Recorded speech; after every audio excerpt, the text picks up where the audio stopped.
good evening and welcome. I would like to call to order the May 6th, 2019 Lake Washington School Board meeting. So let the record reflect that 4 board members are present and Director Cassandra Sage is excused. We do have our next item is to approve the agenda. I would like to ask for a revision of the agenda, just so that you are all aware, to move 2 of the program reports, the CTE and accelerated reading, to before EL7. Any concerns? No. Okay, so with that, I will take a motion to approve the agenda as amended. Motion to approve the agenda as amended. Second. It's been motioned by Director LaLiberty and seconded by Director Carlson to approve the agenda as amended. All those in favor? Aye. Anyone opposed? Hearing none, motion carries. So we will begin our meeting tonight with a host school presentation, which it appears we have a lot of people in the audience who might be here for that. So this is very exciting, and I will pass it off to Dr. Stavum. All right, if you are here from Carson Elementary, would you please stand up? Woohoo! Let's give them a hand. What a nice cheering section to have with you tonight. Thank you for coming to the board meeting. We'll ask Scott Power, our principal from Carson Elementary, to come forward, and as he's doing that, we'll show our Carson video.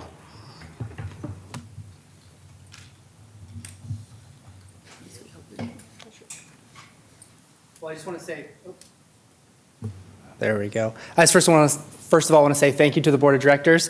Thank you for Dr. Stavum for coming out and talking to our wonderful students and staff. And without further ado, here is our Rachel Carson video. They showed me how to do it. Maybe. This is Rachel Carson. We have about 465 students. Preschool all the way up through 5th grade. It's a type of artificial source of energy that doesn't pollute and that is reusable. One of the things that I'm most proud of is how we educate the whole child here at Rachel Carson and in the Lake Washington School District. Academics are so important, of course, but if we're going to reach Lake Washington's mission of having positive contributing members of society, they need to be smart, of course.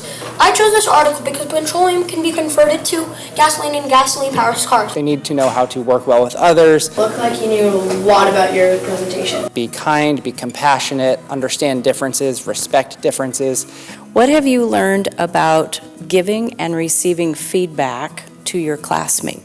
It's scary getting up and presenting in front of your class, but when people give you compliments and then give you something to improve on, you have accomplished something. You help the other person improve, and when you receive feedback, you know what to improve on. When I got feedback from my classmates and my teacher, I realized, oh, there's something wrong with this, and I can fix it.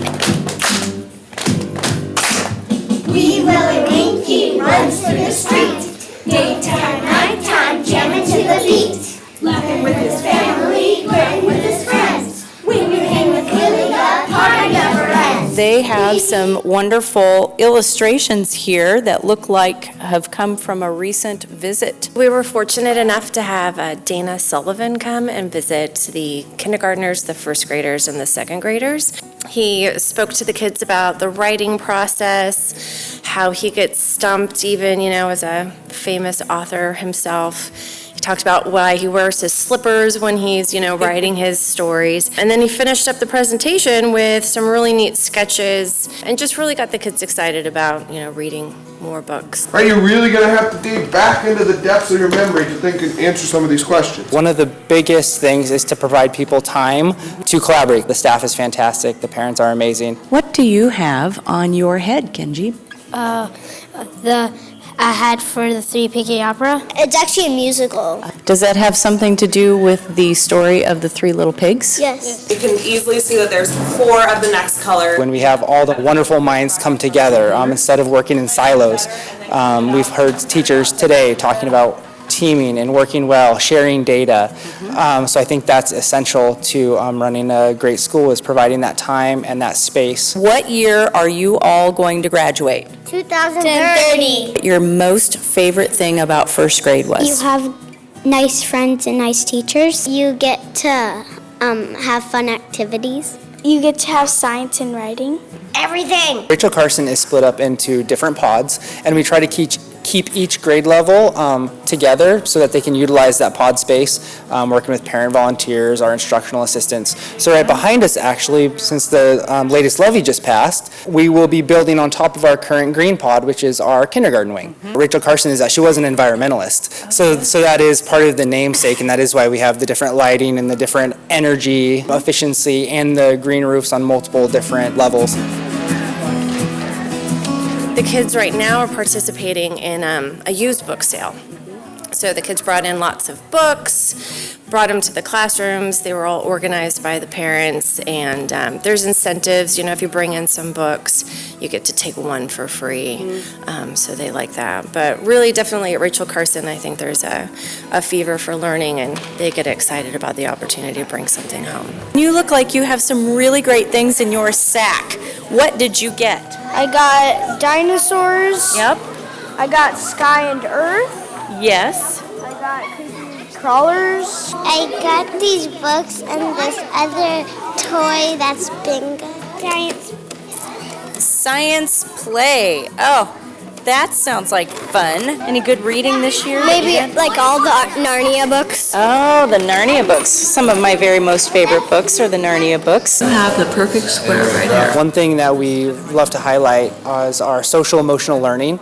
That's a really big part of educating the whole child, and we want them to be positive and contributing members of society. Back into class. It's a great day to be a Falcon.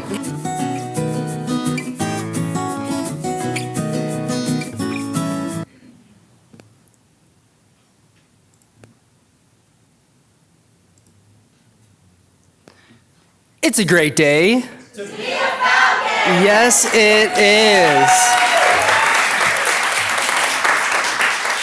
That wasn't planned at all. But it was great. It was really amazing to see Dr. Stavum come out for about 2 hours or so to talk with our students. I'd like to give Jonathan Knorr, our videographer, a big shout out. He's out in the back. You can't see him right now, but he's behind the scenes, and I'd like to really just say thank you, Jonathan, for all that you do. So here's the big picture. The big picture is that each student will graduate prepared to lead a rewarding, responsible life as a contributing member of our community and greater society. That is the big picture for Lake Washington. The big picture, of course, for Rachel Carson is the Lake Washington mission, but our big picture is to educate, inspire, empower, and look for awesome. And there are two things in both of these statements that I really appreciate, and that's why I love working for Lake Washington. For the district as a whole, it says each student. Now, it doesn't say one student, it doesn't say a few students, it says each student will graduate. And that is one thing that our wonderful staff works towards every single day. Another piece of our mission statement is I like the look for awesome. We're not looking for mediocre, we're not looking for okay, we're looking for awesome in our students each and every day and focusing on that positive. So that is the big picture put into text. This is the actual big picture. This is the tangible big picture. Every student future ready. These are our preschool students, and at Carson we are fortunate enough to host the preschool. And as you can see all the way on the right, 2034, the student will be graduating from Lake Washington School District. And that's amazing. It starts from the very beginning in preschool, and we are so lucky to be able to host these amazing students. So Carson by the numbers. As you can see on the far left, we opened in 2009, and we started with 540 students. We started with 540 students because we actually had 6th grade on campus at that time. As you can see, we started with 6% students receiving special education services. And then going to this current school year, we have 474 students. So I said 465, so I was close. We have doubled in our students receiving special ed services at 12%. And one interesting thing to highlight as well is that we started with 1% of students receiving ELL services. And currently we have 9% receiving services, which is actually a big jump from 1%. And it continues to grow each and every day as we continue to enroll more students. Just some race and ethnicity demographics. We are 40% Caucasian or white, 39% Asian, 9% two or more races, 5% Hispanic Latino, and 1% Black and African American. And when we opened Carson 10 years ago, white was the complete majority. I think we're at 65% or so. So you can see how our population is changing, our demographic is changing, which is amazing because we are able to draw on so many positive cultures, and we're able to learn from everyone as we are a global society. So here, I already mentioned our ELL numbers, but as you can see, we had 5 students out of 574 students we had in our first year. We had 5 students who were receiving ELL services. Now, as our population has changed and we're down to 470 some students, we have 42. So that's a big increase for us in Carson, and like I said originally, it continues to change every single day. But those are all just numbers. And of course, numbers and data are very important. But here are the numbers in perspective. Each and every single one of those data points that I showed is shown in this picture. And this is why we do what we do, is to educate all of our students. No matter what walks through the door, no matter where they come from, no matter what their background is, that is why we come to Rachel Carson every single day. So a little bit of achievement. Here is our early literacy, which is assessed by the Dibbles assessment. There are a couple different graphics. So on the left, it shows low income. And actually, for part of our SIP goal, it was to improve our low income for the SBA. And as you can see, we are currently at 100% at standard or above in terms of Dibbles for our low income. Also, 92.7% of our non-special ed students are at proficiency. And 90% of our ELL, I think, is a very great number as well. As you can see, for last year, 93.9% of our students were at standard or above. For kindergarten, first grade was 91.5%, and second grade for the benchmark of the year-end literacy assessment was 92.7%. So, all great numbers, but we're not at 100% yet, and that is obviously our goal, so we work to improve those numbers, and we're going to talk about that a little bit after I discuss the SBA. Speaking of the SBA, so I have highlighted 2 different columns. The first column on the left-hand side is 2 years ago, and then the furthest to the right is last year. As you can see, we went up in every single category in 1 year on the SBA. So our third graders went from 83.7 to 92.8. Fourth graders for literacy. For math, 85.2 to 94.2. And you can read the trend. One of the things that we would like to associate with that is the interim assessments. We really utilize interim assessments. We used our data to drive our instruction. We noticed that across grade levels, we were lower in math, and that's not because we're not providing amazing math instruction. It was we need to focus a little bit more on it and continue to always focus on math, right? Instead of just focusing on a certain topic, focus on math and incorporate that cross-curricular into other types of subjects as well. So, amazing data, but again, we're not at 100%, which is where we want to be. So how do we do that? We do that through improving instruction. On the left-hand side, you'll see the Danielson rubric. One thing that we focus on at Carson when we talk about improving instruction is, of course, proficiency, but we strive for distinguished, not only for our teachers, but for our staff as well. Every single staff member in this audience, and even those ones that could not make it today, trust me, they strive to be distinguished, and they are. And to be distinguished, it needs to be student-led. So students are creating the rubric criterion. Students are modifying the learning environment. Students. And that's one thing that we continue to discuss during the observation cycles is what are students doing? How are they leading the discussion? On the right side is a really neat document. This is from Closing the Achievement Gap. Hanover basically did a research study, and they came up with a checklist for culturally responsive instruction. So what this means is essentially these are proven research-based strategies that are good for all students, but especially if we want to be culturally responsive. And as you saw from our data, as our demographics are changing, as our culture is changing, we need to be changing our practices with those students who walk through our door. So our students our teachers all saw this. It was really neat during one of our book studies that we did. last year. But what they do is they can go through each of the strategies, and the first one on the top says, welcome students by name as they enter the classroom. They are able to go none of the time, some of the time, all of the time. And it's not a gotcha if it's none of the time or some of the time. It's what can we do to instantly change your instruction to be more culture responsive, and that is through becoming aware of the strategies that we are incorporated into our classroom and then changing those practices. So as we go through the, like I said, the observation cycles, that's one of the documents that we will pull out to know how we are improving instruction. Raise your hand if you've ever seen this document before. Oh yeah. So another thing is overcoming the achievement gap. This is huge. One of the ways that we do this is we are warm demanders. And I say warm demanders by using the equity grid, which you see a little piece of it on the top. The equity grid is thinking about those students in our classroom who need a little extra support. We need to go above and beyond those students. So our teachers are finding out, of course, who are they? What's their grade level? What's their story? Knowing their story is essential to creating that warm environment. Because when we know their story, when we get to build that relationship with the student, then we're able to use Bloom's taxonomy and ask high-level questions for all students. Not just some students, a couple, handful, for all students. And we're able to identify those students through the equity grid. And that has been proven to be very effective. A quick example, we'll call this student Rachel. Rachel, it's not Rachel by the way, but Rachel was a student who came in and was scoring ones consistently on the assessments. The student was put onto the equity grid.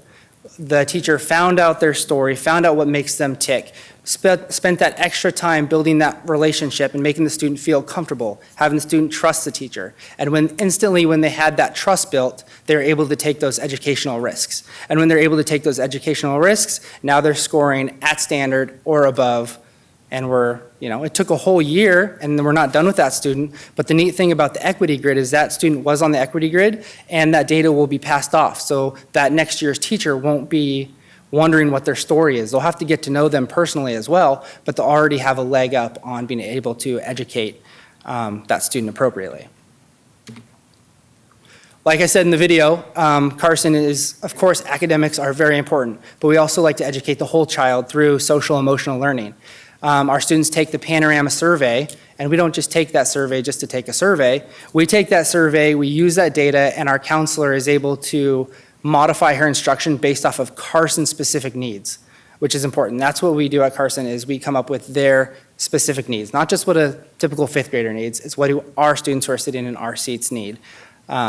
And so we're able to embed that in all that we do. And it's not just the counselor who's providing these amazing lessons through Kelso's Choices and the newly adopted second step curriculum. It's all of our students are doing this on a daily basis. Our instructional assistants, our paraeducators are using the same language.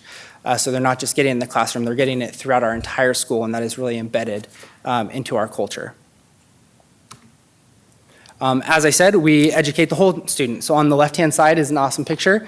Around the holiday time, we have a father figure come in and was teaching about different traditions, different holidays that some of our students might not celebrate because we're embracing and valuing diversity. And like I said, in our global society, we need to respect others no matter what their differences are. And then also on the right-hand side, falcons are kind and compassionate, and that is something that we discuss daily. This picture shows a heart. And on each of the hearts, each student was able to write what kindness and compassion means to them. And then they were able to take it and put it up on the main entryway in the school. So now it has meaning for them because it's not just a nice, cute piece of art. Their heart is on that board, and it's all of our hearts coming together to be Rachel Carson. A little bit more of the same. I'll talk about the PTSA in a few slides, but on the top, we are educating the whole child. We want them to start to appreciate the art if that's what they're interested in. We want to spark their interest. Maybe they're trying something new for the first time, like our wonderful production that we just had a few weeks ago. And then down below, another example of kindness, compassion, creating a world without bullying. It's not just one day. We do this throughout the school year, so they were able to write Post-it notes of not bullying, saying kind things, being a good human, and they're able to put that onto the main entryway so they are able to see every day when they walk through those doors that we are creating a world without bullying. We have a very positive school culture. A few things that our amazing teachers do. So on the upper left, we write postcards to students, some old-fashioned snail mail. Some of our teachers have, in passing, made comments about, this student came up to me and said, thank you for the postcard. That means so much to me. Students that would never say thank you for anything like that. And it's just that quick, it took a few minutes to write, but that impact that they made on that student will probably last a lifetime. And it's kind of cool for the parents to see that we are reaching out to their students as well. So there are many different connections that are made through a little postcard. Of course, we have our SOAR tickets, being safe, offering to help others, always trying your best and being respectful. When we see students, when we're looking for awesome and we see students exhibiting this behavior, we write them a SOAR ticket. It's fridge material. We're very welcoming. On the bottom left, you see a welcome to Rachel Carson. Every new student that comes to Carson gets a picture taken, and they get to be on our front entryway because they are now part of the Falcon family. And then part of our school culture is a love of learning. Here's a first grade class picture, class of 2030. I walked in really early in the school year, and they do a first grade forum, and I snapped a picture because they were discussing how important graduating is, which goes back to our mission of each student will graduate, all of them. So let's see what Carson students say. I'm saying that Carson is a great place to be. Our teachers believe it. What do our kindergartners say?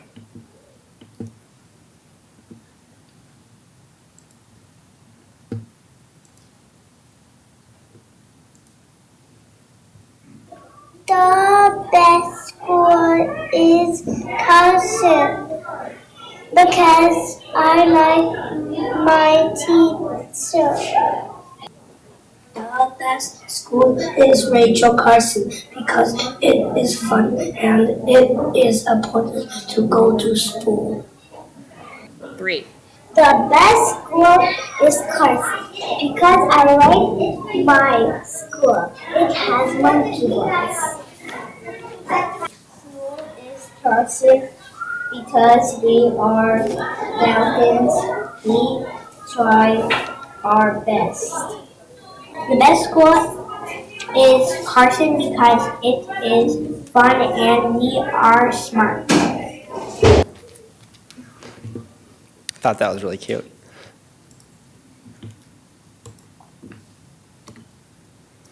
So, school and community connection.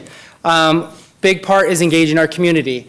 One quick example on the left-hand side, our 5th grade students always present a present or an activity, or they do something positive for the school upon their promotion moving on to middle school. They decided to do a service day where they broke the school up into quadrants and did different things for school beautification, to leave the place better as they're leaving than when they found it, essentially. So it was a student-led project.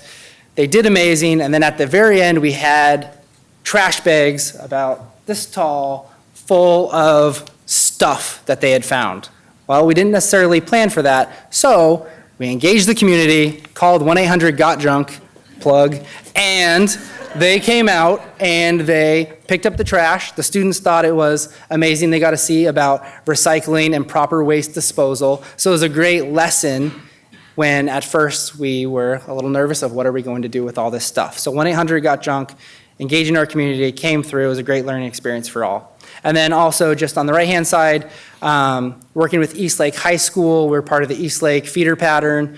And so I know that at this Pumpkin Dash, we work with Plateau Runner to really just have students become to appreciate fitness and exercise. So just engaging with all of them that way and having them become excited to be Eastlake Wolves one day, which is why I wear this lanyard, because we want them to be excited to go to high school. So we have an amazing PTSA partnership. If you look around the room, this is a lot of PTSA art. I had 5 current PTSA volunteers come help me. They hung all of the art. It's straight. And we had actually one former PTSA parent decide to come help out as well. So you're always part of the Falcon family, no matter no matter where your students are within our system. So can we give them a big round of applause? I think this place looks really great. So they help with our after-school programs. They provide a lot of enrichment through robotics, coding. As I was leaving to come here today, there was parkour happening. So we're able to enrich students in so many different ways, and that's through a great partnership with the PTSA. They help us with student scholarships, our art program, clearly, and then, like I said, the enrichment opportunities other than the after-school programs. It's just amazing what they do. Here you can see in the top left, a student very excited to get so many used books at our used book fair. So it talks about recycling, going like giving a book to get a book. So we're not just going to waste. They've already read it. Let's have somebody else have the opportunity to do that. So everything that we do at Carson has some learning woven into it. It's not just a used book fair, if that makes sense. And then we have some fun run pictures, which is an amazing time. We go over to Inglewood Middle School, and we have a great partnership with them, so they let us use their facilities for a day. It's just fantastic. In the center picture, that's a first grade classroom, Miss Luck's class. They're working with the Toy Maker. So they do a in-house field trip, the Toy Maker comes, and it's because of the PTSA and their partnership that we're able to provide those enrichment opportunities. And also because of the Teacher and Staff Appreciation Week that we are in right now, I'd like to give a big shout out for the snacks today from the PTSA. And then they also help us with Camp Seymour, an amazing enrichment opportunity where our students get to go towards Gig Harbor area and participate in a week of, bless you, fun activities. So Camp Seymour is amazing. It provides an awesome experience that some of our students may never get to receive. So it's great that we're able to provide that opportunity for them. The Carson staff. This is the best staff that you could possibly work with. If you see, they are fun, they're exciting. Those are the ones that are doing the work every single day, and they're excited to come and see their students learn. And clearly, so when Dr. Stavum walked in, she said, "Are these all the Carson staff?" And I said, "Yeah, why?" She said, "Well, because normally when there's a crowd this big, we get really, really nervous." So you guys made them nervous. I know Matt Montebianco made a comment too. So this is the type of thing that you will see when you come out to Carson, and it's amazing. So big shout out to the staff. Without them, I mean, you saw the Dibble scores, the SBA scores. They really put in the hard work every single day. And then on the right-hand side, we have our amazing instructional assistants, who again are a part of our core team. Obviously, M&M's very festive during the fall, but we just have a fantastic staff, and our students are so lucky, and Lake Washington is so lucky to have this staff. So finally, what does all this mean? All of this coming together, our mission, Lake Washington's mission, all the enrichment opportunities, the data, it all drives to one common message: is each student will graduate prepared to lead a rewarding, responsible life as a contributing member of our community and greater society. And every single thing that we do every single day is to work towards this mission. So I just want to say thank you, and it's a great day. To be a Falcon! Hey!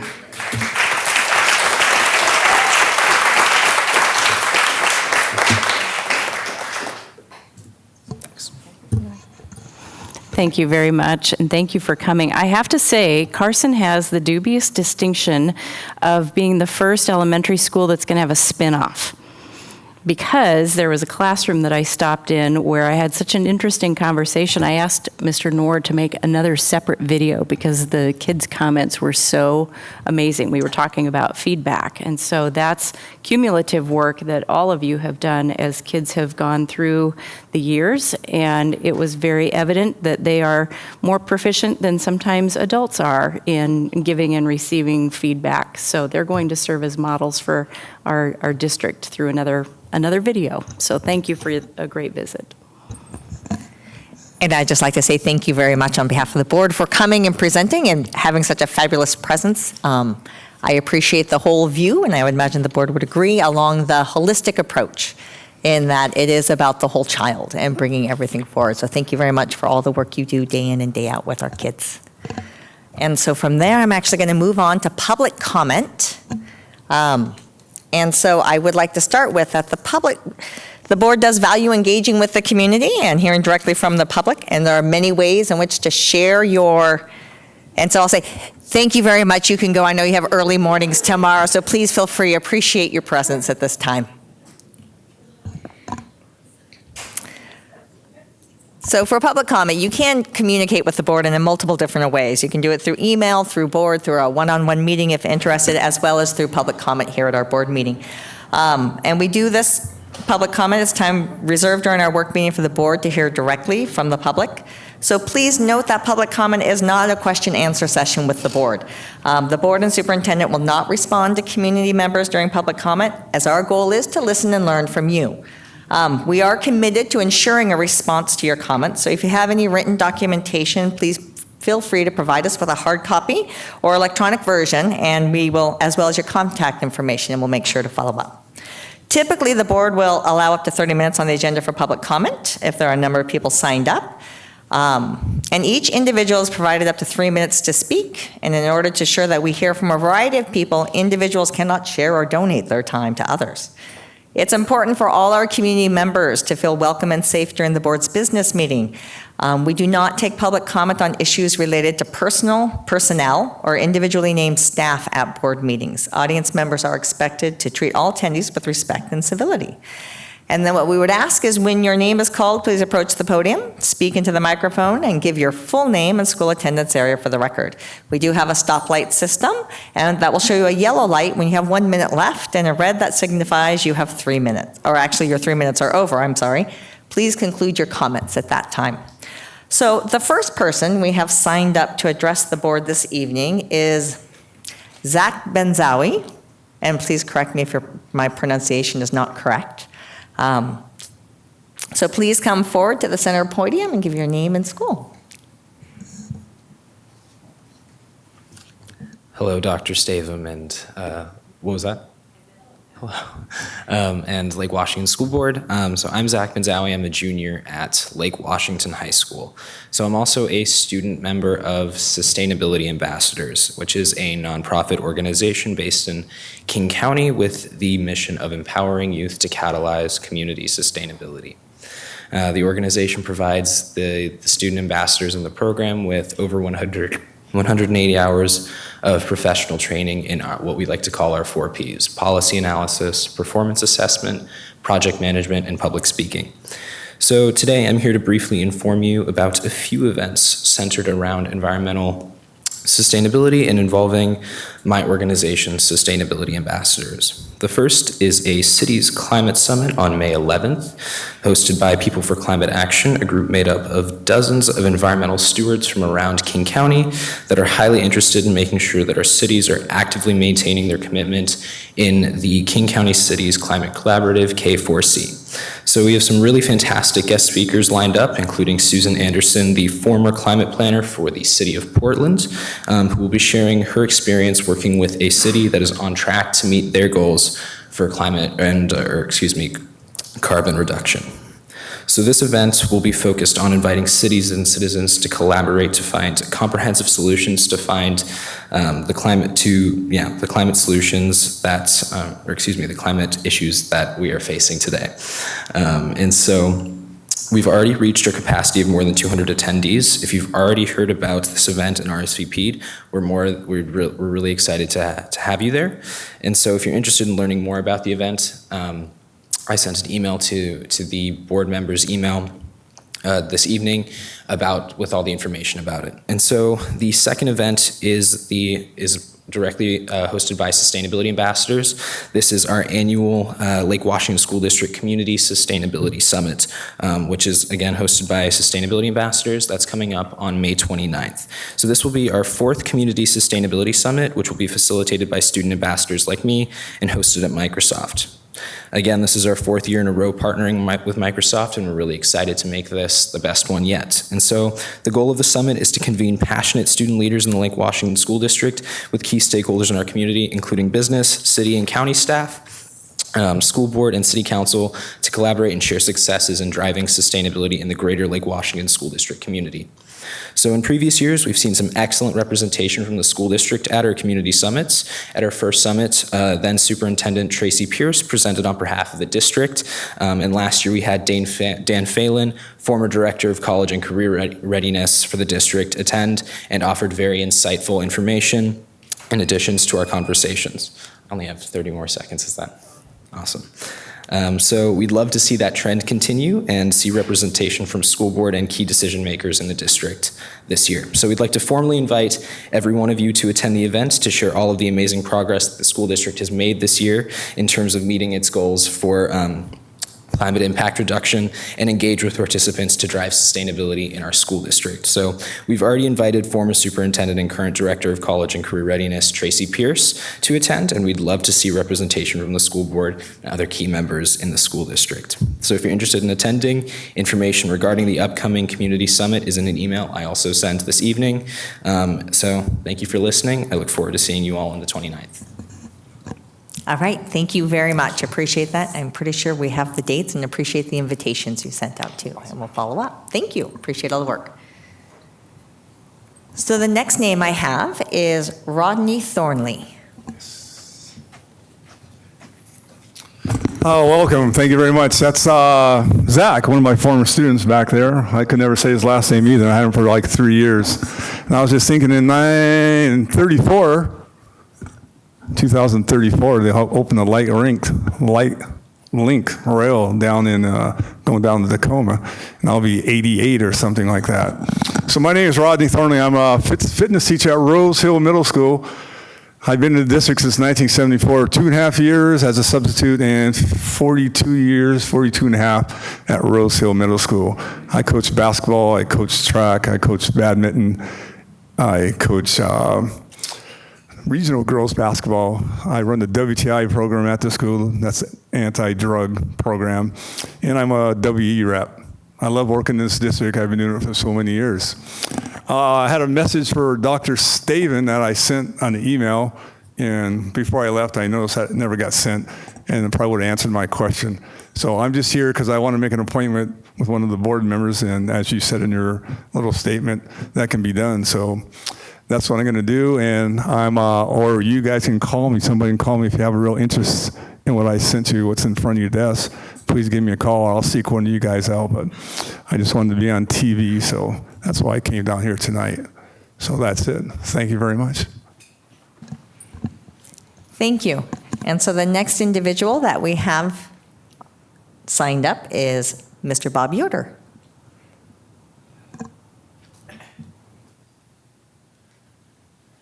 Thank you, Siri. I'm Bob Yoder from the Redmond Learning Center, and nice to meet you all, board members and Superintendent Staven.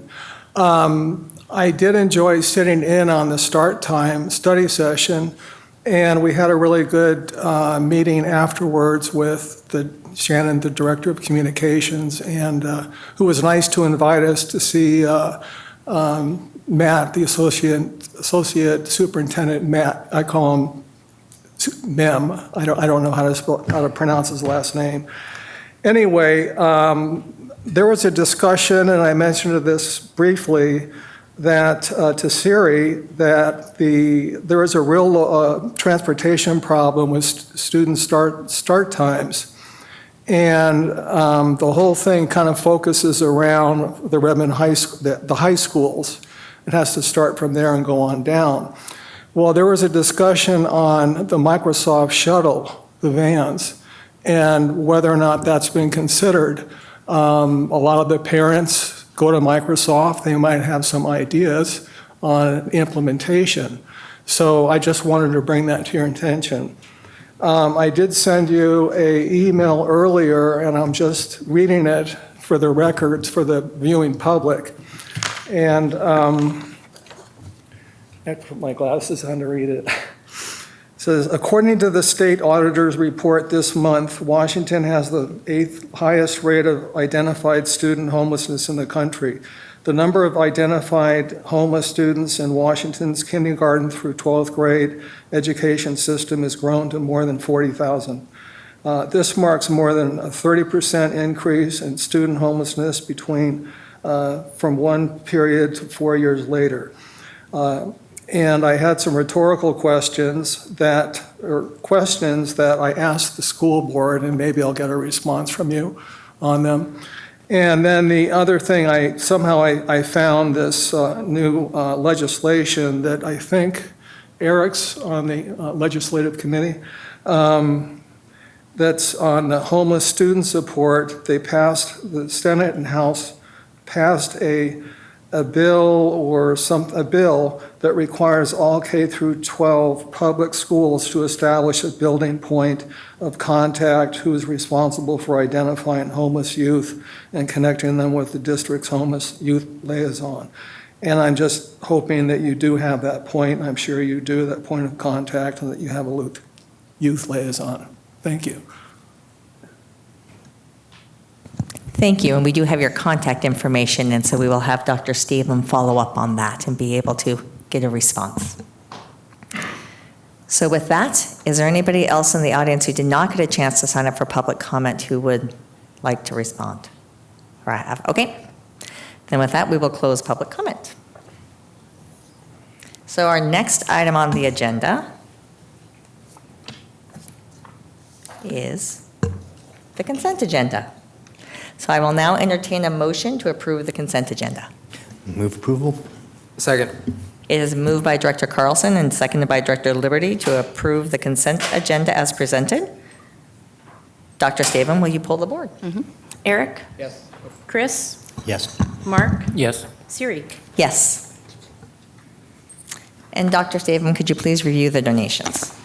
I will. Tonight, we have a grand total of $39,074.97, and those dollars come to us from the PTSA in the amount of $32,884.40, and from our private donors in the amount of $6,190.57, and we are very appreciative of those funds, knowing that they impact our students. Yes. And so from there, we now have the non-consent agenda that we're going to move through. And the first item there, which I believe is the first row of people that I'm looking at, is the district textbook adoption for K-5 science.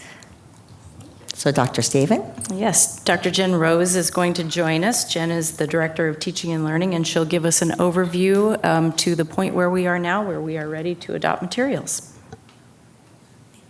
And first, let me say thank you for allowing us to present tonight. It's been a really exciting process which has been. There we go. Better? Okay.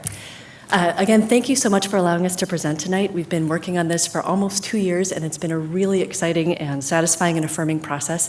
I also want to say a formal thank you to all of the teachers on our adoption committee, as well as our parents and our students that have been part of it as well, and all of our staff members.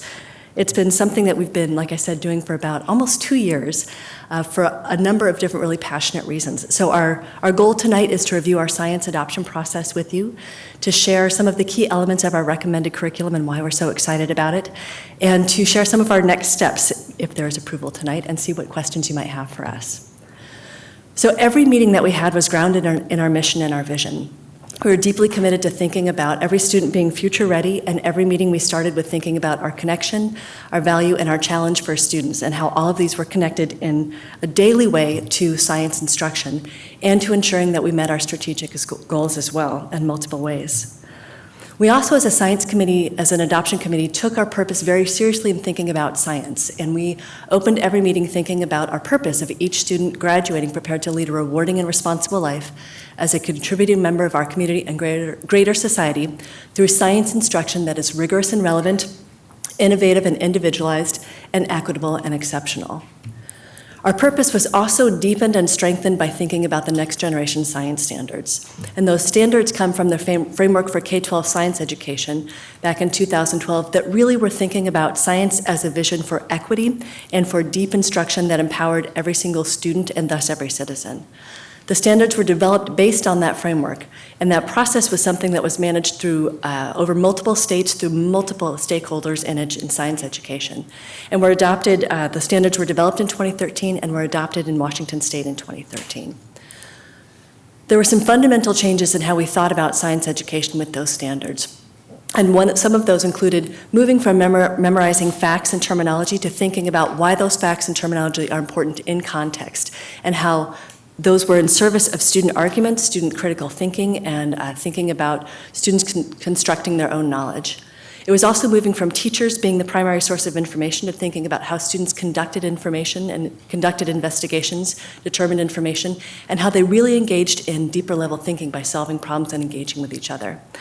Another key piece was thinking about access for all students, that science for students was something that was sophisticated and comprehensive and also included engineering practices.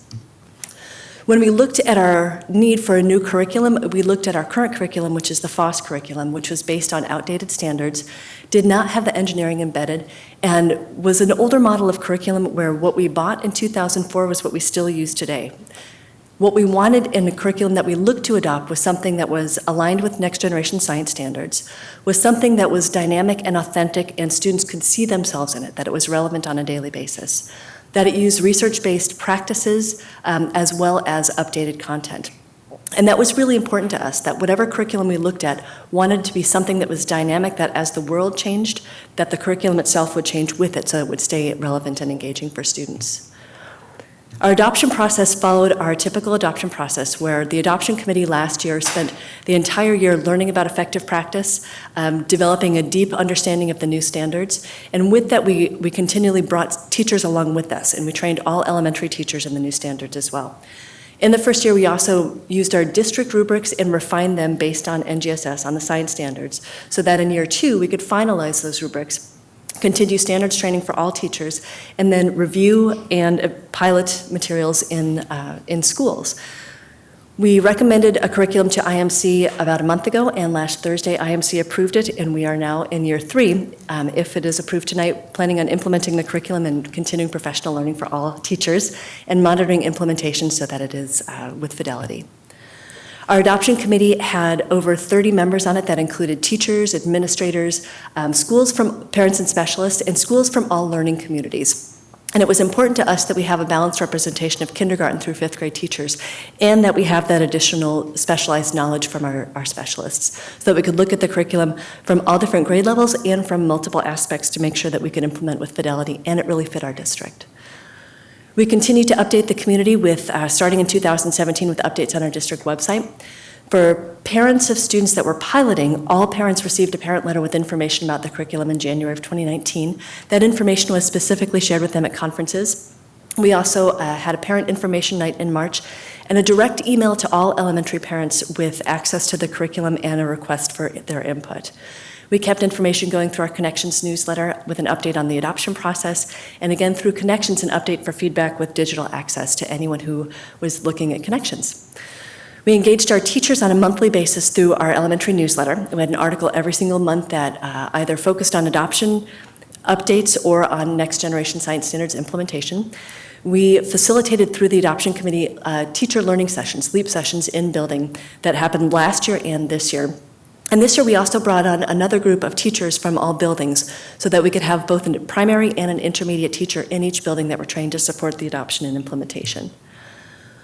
To evaluate the instructional resources, as I said, we used our standard district rubrics. One of them is always based on standards, and of course this one was on next gen science standards.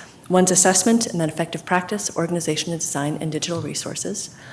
In our standards rubric, we developed looking at the next generation science standards, and we looked specifically at those standards and at the framework for K-12 science education.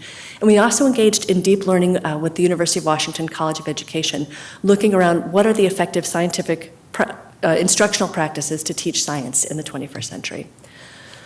We looked at 12 different programs, and we used the rubrics to evaluate down to the curriculum that we thought were the strongest. And then we engaged with our Director of Special Education, Director of Accelerated Programs, and Director of Intervention to really deeply look at what are the elements of a curriculum that removes barriers for all students. And after going through that process, we landed at 2 curriculum that we thought were the best out of the bunch for us. One was Amplify Science, and one was Building Blocks of Science. We then piloted both curriculum. All pilot teachers piloted both curriculum, and they gave feedback at the end of each round of testing. We also had students complete surveys at the end of each round of piloting, sorry, not testing. And the students had fantastic feedback. We were able to visit many classrooms, and it was great to talk with them in person, but we also got their written feedback as well. We had, as I said, we had a community and parent input night, and we were able to get some great feedback from parents who had really positive things to say about the Amplify curriculum. And we asked them some specific questions that we thought were important that would be important to them as parents. So some of these key questions that we asked them were thinking about how they could engage with what their students were learning, how they could support their students, how they could help their students with homework, and really importantly, how this curriculum would provide critical thinking and problem-solving opportunities. We had public review of materials and input both online and in person from April 4th through May 2nd. And based on all of that information, student input, parent input, use of our rubrics, when we finally came together as a K-5 Science Adoption Committee, we had unanimous support for recommending Amplify Science as the appropriate curriculum to meet the needs of all elementary students at Lake Washington School District. It's kit-based and includes really strong digital resources. But to walk us through more of the specifics and how we evaluated it and where the curriculum really shone, I wanted to ask some of our committee members if they would help us present. So I'll ask them to stand and introduce themselves and what school and what grade level they're from. Hi, I'm Annie Cushman, and I teach kindergarten at Rosa Parks Elementary. I'm Casey Gehring. I teach 4th grade at Clara Barton Elementary. And I'm Shannon Kellerman. I teach 2-3 West at McCullough Elementary. I'm Chris Carter. I teach 4th grade at Ella Baker Elementary.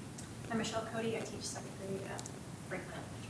And many of their students are watching, so we're going to ask them to wave to their students and then come up and help present.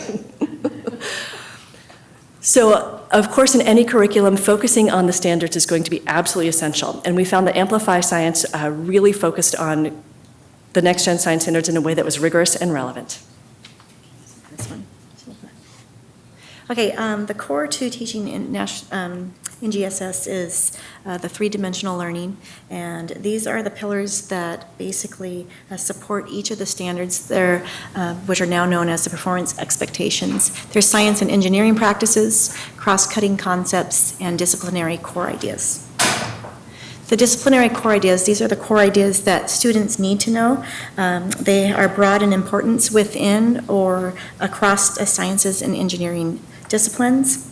They're the life science, earth and space science, physical science, as well as engineering, technology, and application of science. They are taught over multiple grade levels and at different depths and complexity.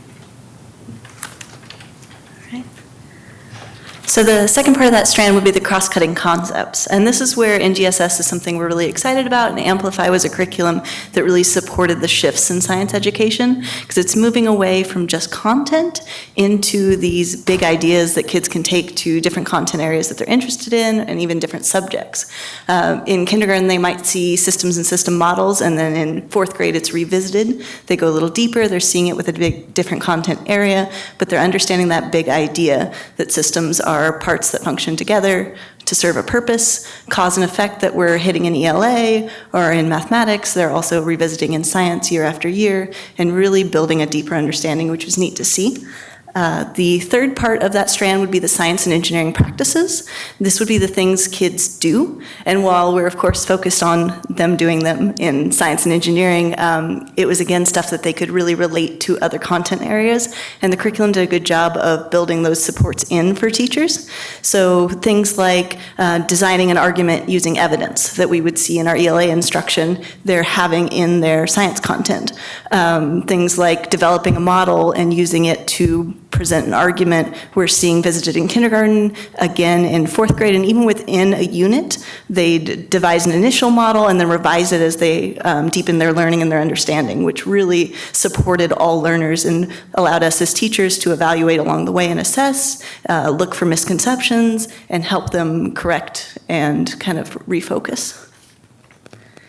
And then engineering practices, which is, again, a shift with the NGSS and is something that Amplify had very strongly addressed. So in every grade level, we were seeing in multiple units a strong engineering practice incorporation. So students would go through the engineering design process to address problems that were brought up in the science unit.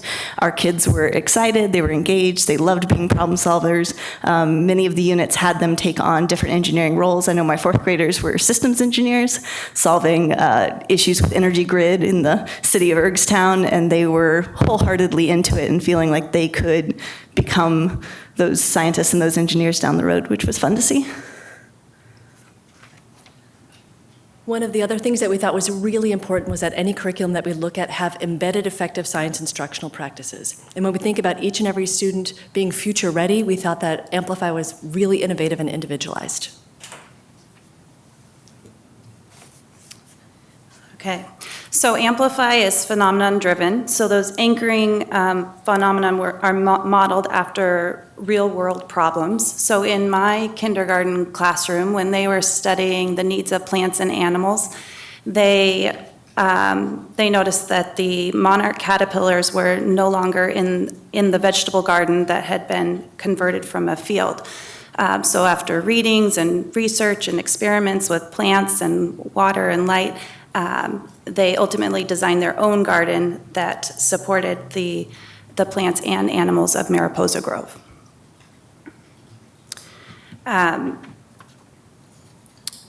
Amplify is rigorous and has a rigorous and accessible design. Students are engaged through relevant and authentic science.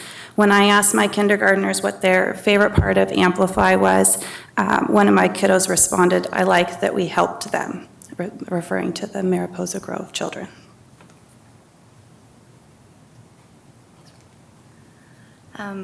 One of the things that we focus on in our district is equity. We're hoping to make it so that kiddos that go to Carson or Baker or Franklin are all getting similar instruction. And when we find a curriculum that really supports teachers in this and is strong, it's hard not to get excited as educators.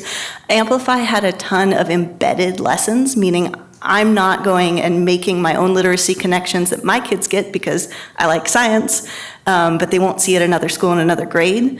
There were text feature lessons that we could supplement our wonders with for nonfiction text. There were math connections that tied to our standards really well. There were clear social studies connections, and a lot of it, again, was right there in the curriculum already laid out for teachers to use, not just stuff where you could see the connection, and that was there, but stuff where they wrote it out for you and provided you with those lesson plans. So I really think that kids across our district will get not only superior science instruction, but they'll start to see science connection in some of those other content areas.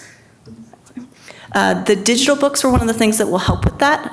When we think of not only the classroom teachers helping with these supports, but our EL teachers and our SPED supports and our safety net teachers.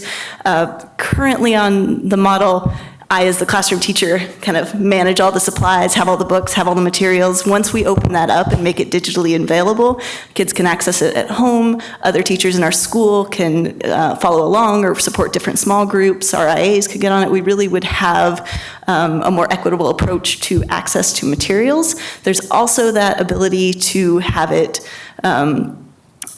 kind of controlled timeline. So you can go back and reread at your own pace. That vocabulary is going to be highlighted.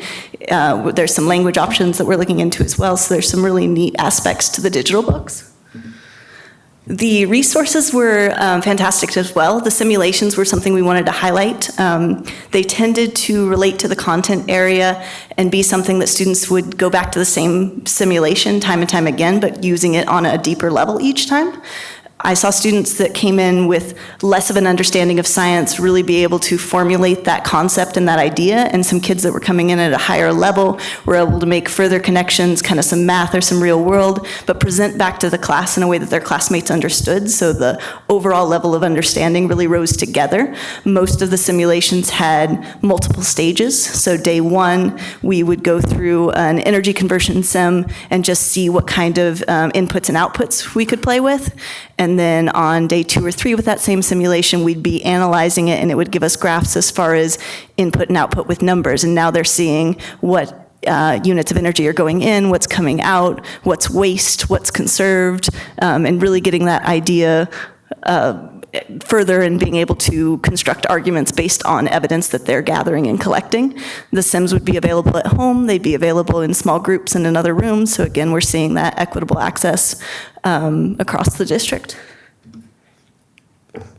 And the digital tools, again, not just the simulations, but the slides that were available for teachers and stuff are making sure that kids are seeing the same science no matter where they are.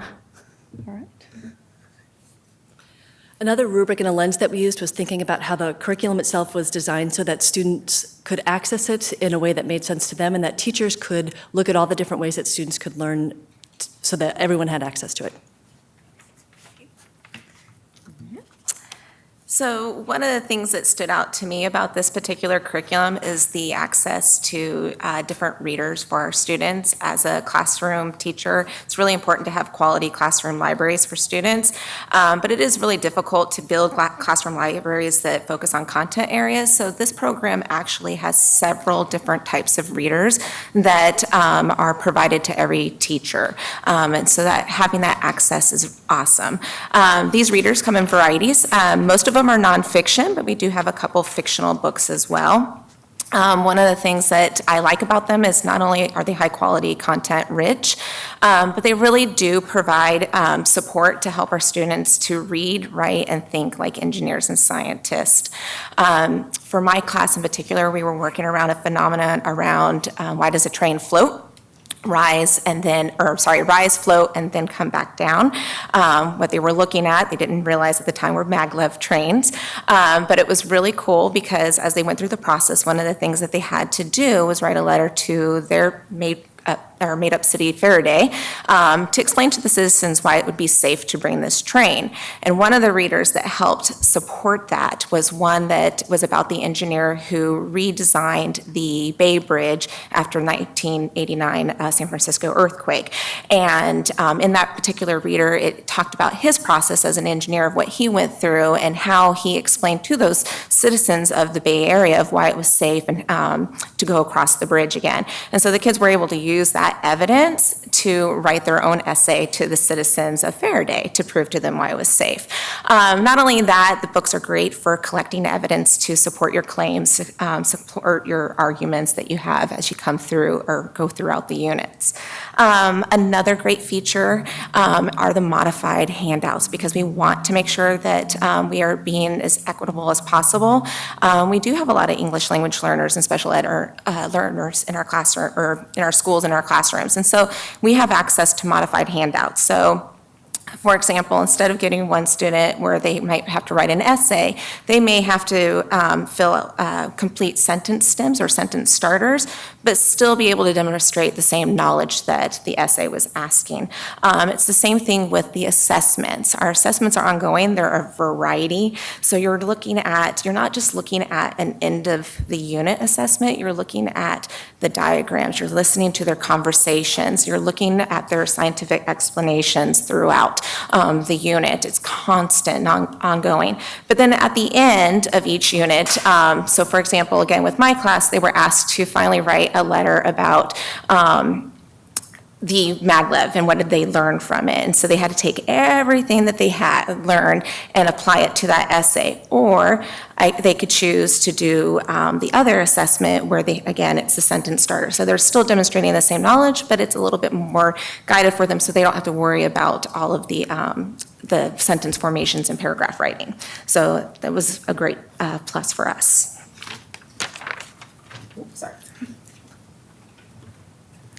Another area that we looked at for being equitable and accessible for all of our students were the online resources, and this was something that really stuck out to me because it was giving the teachers another layer of support for our students. The online or the textbooks readers are all available online, and it will read it out loud to the students. So students who might not have a reading level where they can independently access the text are able to go online, plug in their headphones, and have the text read out loud to them. They can still go through the vocabulary and look at the pictures and have the same reading experience that other kids might be having in a more independent level. We also looked at the embedded projections. So the Amplify curriculum comes with great teacher presentations already created. It has the visuals that you need to help teach the science content, the vocabulary. It has really great protocols for helping your students engage and collaborate with each other. So through the projections that are already created, the students across the district will be getting similar science lessons. And since that's created, the teachers are then able to go deeper in what we're teaching to the students. And this has really stuck out to me as something that helped all students in my class because they're seeing it and then they're hearing me talk about it and then they're doing it with their hands. So we're able to engage learners in multiple ways throughout the same lesson, hoping that we're able to catch them where they're at and give them what they need to learn the science content. The simulations and diagrams were very engaging, and once again, it allows kids to access the science content at their level. So in my classroom, I had students using the exact same worksheet and going on the exact same simulation, but students who needed a little bit more support were able to articulate their knowledge of what they'd learned through the simulation and the model that they were creating at the same level, but with different vocabulary and words than the students who maybe had come in with more background knowledge and were ready to go deeper, because the simulations change as they interact with them and you can go a lot deeper into them. And then the digital access to support teachers is really helpful. As elementary school teachers, we're teaching all of the science, or all subjects, and science is just one of them. And what we found was that Amplify curriculum had so many background information articles and resources for teachers that anyone could walk in the classroom, read through the curriculum and say, okay, I understand this and I can teach it to my students. And then it has a great resource online where you can click on it, and if you have a question, it gives you additional background knowledge, or it gives you additional ideas for helping your EL students or your special needs students or students who need an additional enrichment. And so it really provided a lot of depth resources there. One of my favorite things was being able to print the teacher's manual, because I like to walk around and make sure I'm hitting all the marks on it, and being able to highlight it and add my sticky notes and write all over it. And so that was really helpful. With the Amplify curriculum, they are going to update the curriculum throughout our 10-year license that we're purchasing. So as science and the world around us is changing and we're getting more information and growing, we're able to bring that into our classrooms readily, rather than having to reach out and look for that ourselves. Amplify will be supporting teachers with that knowledge that we need. And with equitable and exceptional, one of the professional development areas that the district has been focusing on for teachers is the SIOP model, which is the Sheltered Instruction of Observation Protocol. We found a lot of those best practices embedded in the Amplify curriculum. And so they have these great vocabulary word walls, and in this picture here you can see the different elements, unit questions, and key concepts. And what I found when I hung this on the wall in my classroom is when the students were completing their activities and their writing, they were going and sitting right underneath the wall because they wanted to spell the vocabulary words correctly, or they were looking back at a key concept from several lessons before and talking about how it related to something that they learned now and really building in those connections. The curriculum also includes knowledge charts and different things that will help us to write our learning targets for our language students, and embeds a lot of these things together for us. So we overall thought it was just a great curriculum. And I'll say that one of the signs that it was a great curriculum was that when we reached the end of the pilot phase for Amplify, I got so many emails from teachers saying, do I have to send it back? Please, can I keep the kit? Can I keep teaching it? My students will not let me send this back. They want us to keep teaching. So we thought, Casey hit a number of these points, but that it's dynamic and that it will continue to be updated with strong science background behind it. Teachers can walk in and teach it as a brand new teacher and feel supported. They can be a 30, 40-year-in teacher and feel really well supported as well. And we thought another great aspect was truly immediate teacher supports is built in. There's a little A on the website when you're online. If you click that A and type your question, within minutes, you'll get a response and you'll get an answer. So we thought in so many ways this was just a fantastic choice for us and would, across the system, make a difference to our students. So if it's approved, we are planning for professional learning for initial implementation to all elementary teachers starting throughout the summer, actually, and then in August. We'll get all materials out to schools and ready to go. We'll develop alignment guides and think about that implementation over time so that all teachers feel confident and competent as we go into implementation of our new science curriculum with science standards. We are really excited to be able to present this to you and are ready for any questions you may have for us. Are there any questions from the board? It appears that Director Carlson is ready to go. Sorry, I don't mean to dominate the conversation, but I'm a scientist is what I do. It's who I was born. I won the first grade Mad Scientist Award. First question, let's go with, so Amplify has both kits and digital resources as well as instructional readers and things to go with it. The kits are something where, for example, I saw your units, there was one labeled monarchs and milkweed. Is this something where we're going to need to share that the monarchs and milkweed will be rotated through the district, kind of like we used to rotate our bugs kit through the district for Yes, FOSS? we are going to need to rotate kits through the district. That's a terrible idea, because monarchs and milkweed is a spring unit, period. You should not try to teach that when monarchs are not growing. I actually feel kind of passionately about this because a number of the different things. You had an astronomy unit. We should not try to teach astronomy around here in winter. That should be a fall thing when you can still see the stars. Erosion in the water cycle should be taught during the winter. So buying 1/3 as many kits as we have students, I think is a terrible idea. We should have the right number of kits to teach the right things to the students at the right time in the year. So I just wanted to get out there and make that statement. I'm not saying that this is a terrible curriculum. I'm saying all the curricula I've ever seen suffer from this deficit. But you can't teach bugs effectively to kindergartners when you can't find bugs. And that's basically October through March. You turn over as many rocks as you want, you won't find the insects. Right now, you walk outside, you can't walk without breathing a few of them in. So it's a cycle. Chris, hold 1 second. Yes. I think Dr. Staben would like me to come. I don't know past history with those kinds of resources. That's certainly something we can look at, but I think that's also something that now having a science curriculum specialist will be something to look at because, of course, there are cost issues associated with that. Not doable, but I think that's something to look at. What's the long-term piece if we want to begin looking at those rotations differently? And I'm sorry, I've been waiting 12 years to provide this piece of feedback. Right, and I can comment as to our discussion on the committee. So part of it, absolutely, like Dr. Staven said, there are a number of significant issues that once we've adopted a science curriculum, we can move towards how do we address some of those. So some of those are looking at what are kits that are really difficult to share and knowing that we'll need to, as we get deeper into knowing the curriculum, plan to buy some of those kits so that we won't have to share them to the extent that we are now. Yeah. Part of it was looking at adopting, so one is space, and as a district that's very challenged for space, to have kits for every teacher in every school is a challenge to consider. The other is cost. Triple the kits is triple the cost. So it would be well over $3 million to have a non-rotating kit. And what we focused on was quality.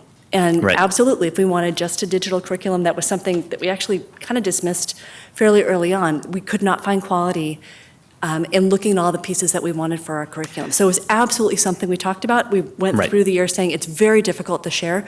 So as we implement a curriculum, we will be looking at how do we mitigate for that? How do we know that we're looking for bugs in the right bug season? I'm glad you looked at that, and I agree that yes, it costs more. Doing it right costs more. So one other I'm not saying you have to do like everything in sync. I'm just saying don't teach butterflies in December. That's not a good way to engage children because they can't go out and experience it in the real world. There's one thing that's just not a good educational practice. So buy 3 times as many butterfly kits. And worry about the other kits. Some of the other kits you can move around, but you can't move butterflies. I'm sorry. One thing to think about, and this isn't saying we shouldn't do that, but we have the advantage in many of our schools of having shared learning space as well. So if we have those butterfly kits and they're in a central location, that allows all of the pod to participate in that as opposed to more traditional designs of a school that would not allow for that to be shared as readily as what our spaces can do. Historically, the way I saw it implemented was that a school, all of the third graders did butterflies at the same time. But your school did it spring, fall, or winter. And if you did it in winter, your kids didn't learn about bugs. I'm sorry.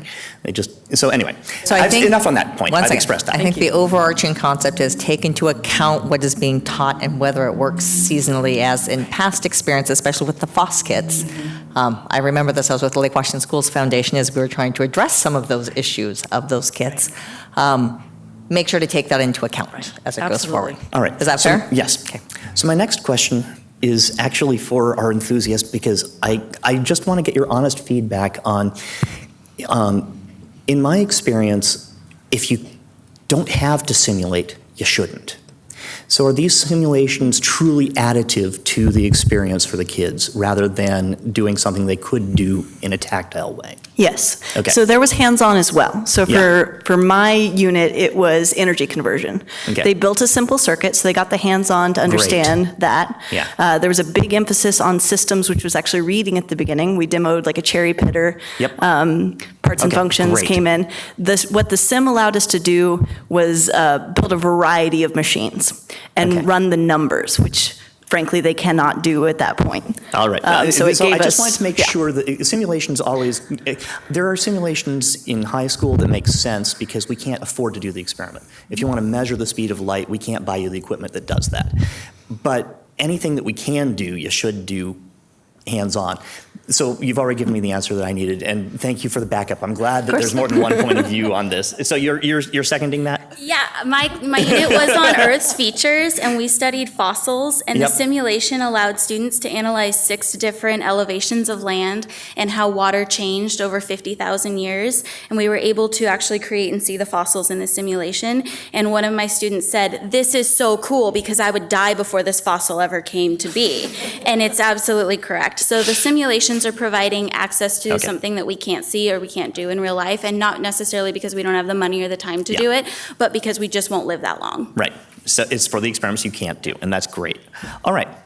So my other question, actually, I think there was one I had about how well does this dovetail with Envision and Wonders, our reading and math curricula? I think you answered that this dovetails well enough to say we should adopt this and we can make it work together. Great. So my last question is actually tell me more about this UW College of Ed Partnership for Professional Learning. It was slide 12 or so. I mean, it was early on, but tell me more about what's going on there. It was looking at when we adopt curriculum, it's not just adopting resources, it's thinking about instructional practices. Mm-hmm. So the College of Education has partnered with a number of different universities around the U.S. to develop something called ambitious science teaching. Mm-hmm. And it's a number of different people that have developed looking at how do we help teachers understand effective science practices so that they are phenomenon-based, they are relevant, they are real-world. So our adoption committee was trained in that, as was our next group of teachers, our Okay, so HSS that's not cohort. something where the UW team is going to be teaching our teachers of teachers? No, but what was powerful about Amplify was that when we spent that time doing some deep learning into effective science practices, Amplify was the curriculum where we said these practices are embedded. Okay. And Great. that was an important learning for our adoption committee to be able to recognize that in a curriculum. That was a major factor. Okay. And so I've got one last question. My favorite part of FOSS was in 3rd grade earth science that the experiment they showed on paper was wrong. Where if you put the rocks and the silt and the sand in the darn 2-liter bottle and you shook it up, the big rocks were not on the bottom. Is there at least one experiment in this curriculum that's wrong? Because there is nothing better for children to really reinforce the scientific process, skepticism, criticizing data, reproducing things, than having the book be wrong just once. Is there one of those left in there? We haven't come across it yet, but we'll let you know. One thing that actually I've you got would a couple like- other favorites that might be in there, so I'll be happy to One thing you would consult. like about this process and about what comes through in ambitious science teaching is that much of the process is students going back and forth with each other, with looking at their observations, their hypotheses, and part of what they do is they revise their answers over and over. So there's no assumption like, here's the right answer, you got it first time, good for you. Right. It's actually much more about, here's what you think now, how will you revise that after more experience How do you and more collect new knowledge? evidence? Mhm. That's the process. And at the end of the day, that's what science is about. I mean, the point that it's not about the facts, there are core fundamental pieces. I was involved in rewriting our science standards for the state, which was the last set of science standards written before the next-gen science standards. So ours lasted for almost 2 years. But the point is that it's a process. And at the elementary school level, all you have to do is make sure that they're still curious by the time they hit high school. If they're still asking questions, they're going to succeed. And if they know how to ask the questions, that's great. So I'm very pleased with what I'm hearing about the overall curriculum. I apologize for starting out with a thing that I'm distressed by, because that's one thing I would like to change is when butterflies are taught. But beyond that, it sounds like great progress is being made. Thank you. I do want to add on, because I don't think we mentioned it, that the Amplify curriculum doesn't use any live or dead animals. So there's no actual purchasing or releasing of the animals in the Amplify curriculum, which as a committee was something that the teaching staff felt strongly and supported. I'm in favor of eating a few mealworms, just so that kids know where the protein of the future is going to come from. But that's okay. I can live with that, but if I was teaching, I would augment that piece of curriculum heavily. Go ahead. I just want to say again that this was a committee, and with our specialists, they were incredibly passionate and committed and spent so much time. We had our meetings here where we processed through and we learned with each other, but they spent so much time really digging into the curriculum because of their passion for each and every student in Lake Washington having a fantastic education in science. So I just want to recognize these guys and our specialists again for just incredible work that they did. Absolutely. Hang on. I know, I feel like I should applause at that point. But I'm not sure if we're done with questions. I'm just going to confirm. Are there any other questions? Okay, I think we're good. So thank you very much. Appreciate all your time and energy in doing so. And then we will move forward with the next step right now. So with that and the end of discussion and questions, I will now entertain a motion to approve the recommendation from the Instructional Materials Committee to adopt Amplify Science for K-5 science for use in the district. Move approval. Second. It has been moved by Director Carlson and seconded by Director LaLiberty that the board approve the recommendation from the Instructional Materials Committee to adopt Amplify Science for K-5 science for use in the districts as presented. Any discussion? I think we already had it. Okay, I'm just confirming if there's anything else. I'm just glad that the English and Social Studies curriculum doesn't matter what month you learn it in. Sure. I would just like to take this opportunity to say thank you that the use of this curriculum and the thoughtfulness of going in, that it's dynamic and it's shifting is fabulous. And being able to do so, especially as we start to use technology more and integrate it through that way. So excellent work in being able to do so. And it's exciting to have a new science curriculum at the end. And the addition of ambitious science teaching, I think, is an excellent component to really add and strengthen what we do. Curiosity is what is the important part of learning, is just asking, why does this do what it does? And then finding out. So it's very exciting that you all took that time. So with that, all those in favor of adopting the curriculum? Aye. Aye. Anyone opposed? All right, curriculum is adopted. Thank you.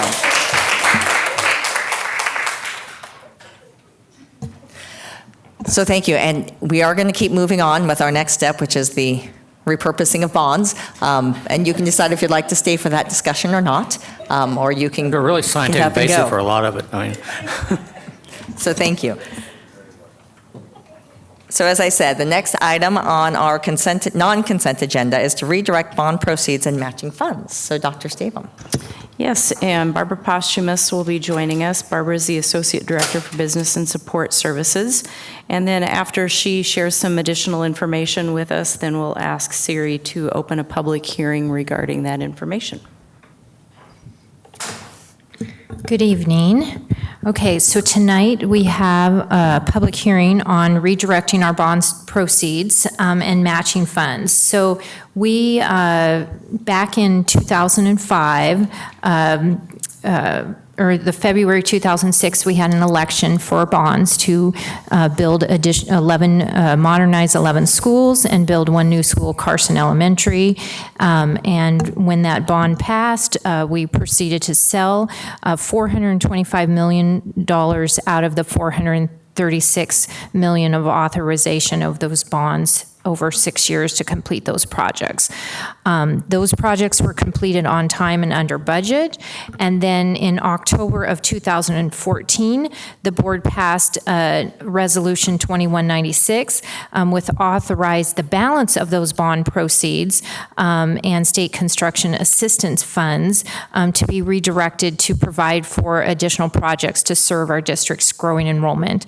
And at the time of that authorization, we estimated the bond projects were not completely closed out, so we estimated the remaining funds that were available, plus our estimated state construction assistance funds, and committed to some short-term capacity projects, which included additional portables, upgrades to classrooms, future bond planning, additions, and internal building modifications. So after those projects were completed, we right now have $20 million remaining in our state construction assistance funds. And then in October 2018, we authorized the sale of the final balance of the 2006 bonds of $11 million. So the final sale was done from February 2006. And so of the combined, the 20 million plus the 11 million, the $31 million, through our levy discussion and proposal, out of that 31 million, we set aside 7 million to be reserved for portables for our capacity projects, and the remaining 24 million plus the 120 million of voter-approved April 2019 capital projects levy that was just approved will be used for those projects that we told voters about, our 5 additions at Lake Washington High School, our additions at our 4 elementaries, and our safety and security projects. So in order to spend those balance of funds, we do have to come to the board, hold a public hearing, and have the board approve how those funds are to be used, because each time you set a specific list of what those funds can be used for, and so we have to come back and ask to add to that list. The original Lake Washington High School building was part of the 2006 bond projects, so it will be the first project that we spend funds on for the 2019 capital projects levy. So we have included in this repurpose, the redirecting, all the projects on the levy, even though all the funds will, the levy will be needed, not just these funds to finish all those projects, but we have just included all the projects on those in addition to the Lake Washington High School addition. So the change, what's attached is the resolution, and in the resolution it's underlined of what projects we're adding, and so we're adding there's 4 bullets that are listed, and that's the addition at Lake Washington High School, the auxiliary gym and commons, the additions to Carson, Franklin, Rose Hill, and Twain, and then to provide for district-wide upgrades for our building safety and security projects. So any questions? Carlson? So we received a written comment on this, and I felt that it exhibited a degree of confusion or misunderstanding about how the district operates that I think is worth addressing. So we already, correct me if I'm wrong, have a legally mandated annual independent financial audit of the district every year by the state auditor, right? This audit would cover appropriate collection and expenditure of bond monies. If we were spending money that we weren't authorized to collect, it would rise to a problem in that audit. It also would cover inappropriate expenditure of construction assistance funds. Right.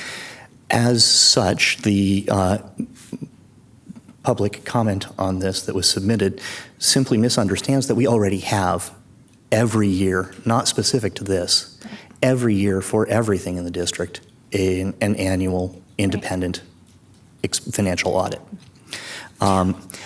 So I just wanted to make that clear that if they don't understand where the money is coming from, they are welcome to take a look at the last 12 years of our exit conference, and I quote from 2016-17, "We commend the district for not having any findings or management letters given the size and complexity of the district." And that's just a random year that I was able to find in my email from these exit interviews. But that's normal. We always see that sort of sentence about our expenditures. So this repurposing of monies is taking money we are authorized legally to collect or that are receiving from the state, and we are spending it for the purpose of solving the fairly catastrophic overcrowding problem that we currently have. And I have no further questions. Yeah, and I think, and again, I can provide some additional details, but I think there's also a misunderstanding on when we repurposed the funds in 2014, we estimated how how much funds we were expected to have, and then what those funds would be used for.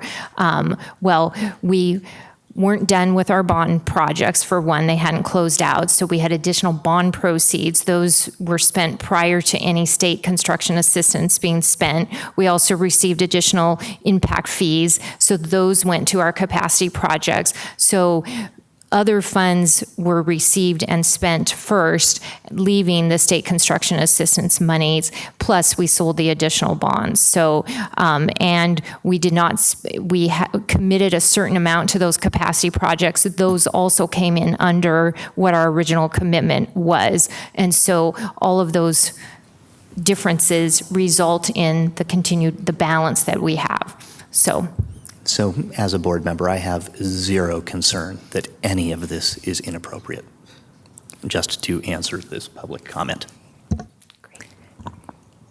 Any other questions for Ms. Posthumus in regards to this? No. Well, thank you very much. Appreciate that. Okay. With that, I will open the public hearing for redirecting bond proceeds and matching funds.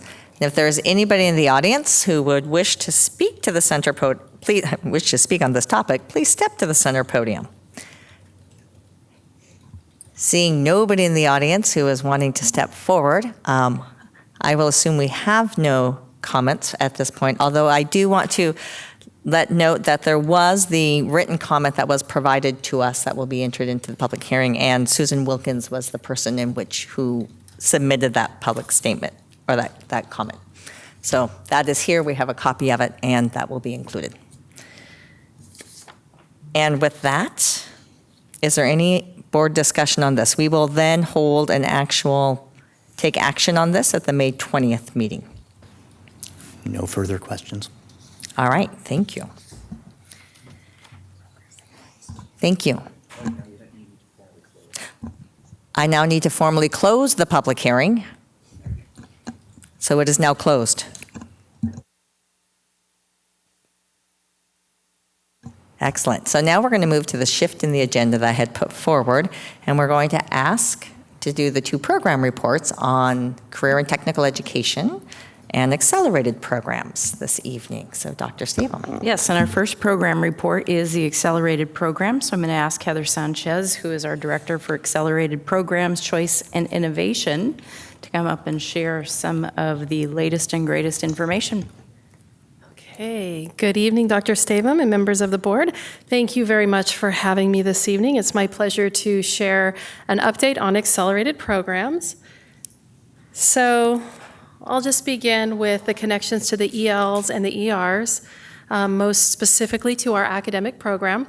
So this evening I'll be sharing some updates to our K-8 Quest programs and then our high school course options as well, and enrollment trends over the last 3 years with the board this evening. And so as I mentioned, this is rooted in our ELs, EL7 most specifically, our academic program. And the definition that we utilize in our district for accelerated programs is there before you. We provide accelerated academic programs for students in kindergarten through 12th grade. These programs are designed to meet the learning styles and needs of students who have been assessed to have exceptional intellectual, academic, and creative abilities. This is our continuum of services in our school district. And so moving from left to right, we have our K-5 highly capable model, or sometimes referred to as our school-based services, our Pullout Quest program, our full-time Quest program, our middle school Quest program, and high school course enrollment options. In the next few minutes, I'm going to go through each component of the continuum of services, as well as some updates related to each of those components. Our elementary K-5 highly capable services.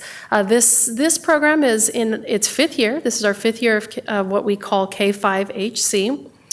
This program began initially with kindergarten, and then we've added a grade each year. This year we went for the gusto and we added 4th and 5th grade.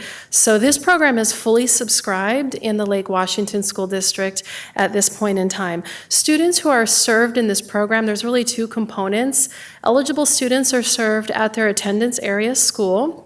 where teacher facilitators go to the school and either push into the classroom or pull small groups of students. They provide services in reading and or math. So it depends on what the student is eligible for. This is our single domain delivery model, so we can have students who are being served in just one area, reading only or math area, or both. And this is where we serve students as early as kindergarten. We are fully subscribed this year, as I mentioned, and we're currently serving close to 500 students in this program. This is our fastest growing part of our continuum of services. And in addition, we are serving students at every elementary school in the district, in one or both of the areas. We currently have 9 teacher facilitators in this program that travel across the district and work with small groups of students. The other very significant part of their job is providing embedded professional development for general education teachers, which includes a really comprehensive set of resources available on PowerSchool Learning, because we believe that the instructional resources can be utilized for any student in the classroom, whether they're formally identified or not, who would benefit from some enrichment or some enhancement. So for part of their day, these teacher facilitators travel and work with small groups of students. And then for the other part of their day, they may be providing a demonstration lesson for a general education teacher. They may be doing some planning. They lead a lot of professional development sessions that are structured at the district level. They do presentations to whole staffs. They have a whole menu of embedded professional learning that they provide, with the understanding that the resources that are available for teachers, the teachers can use with any student in the class that would benefit from them.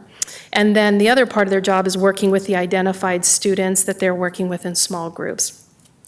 This group is expanding next year. I just hired some new fantastic team members, and it'll be up to 13 teacher facilitators for next year, a nice healthy group, serving over 600 students in this program.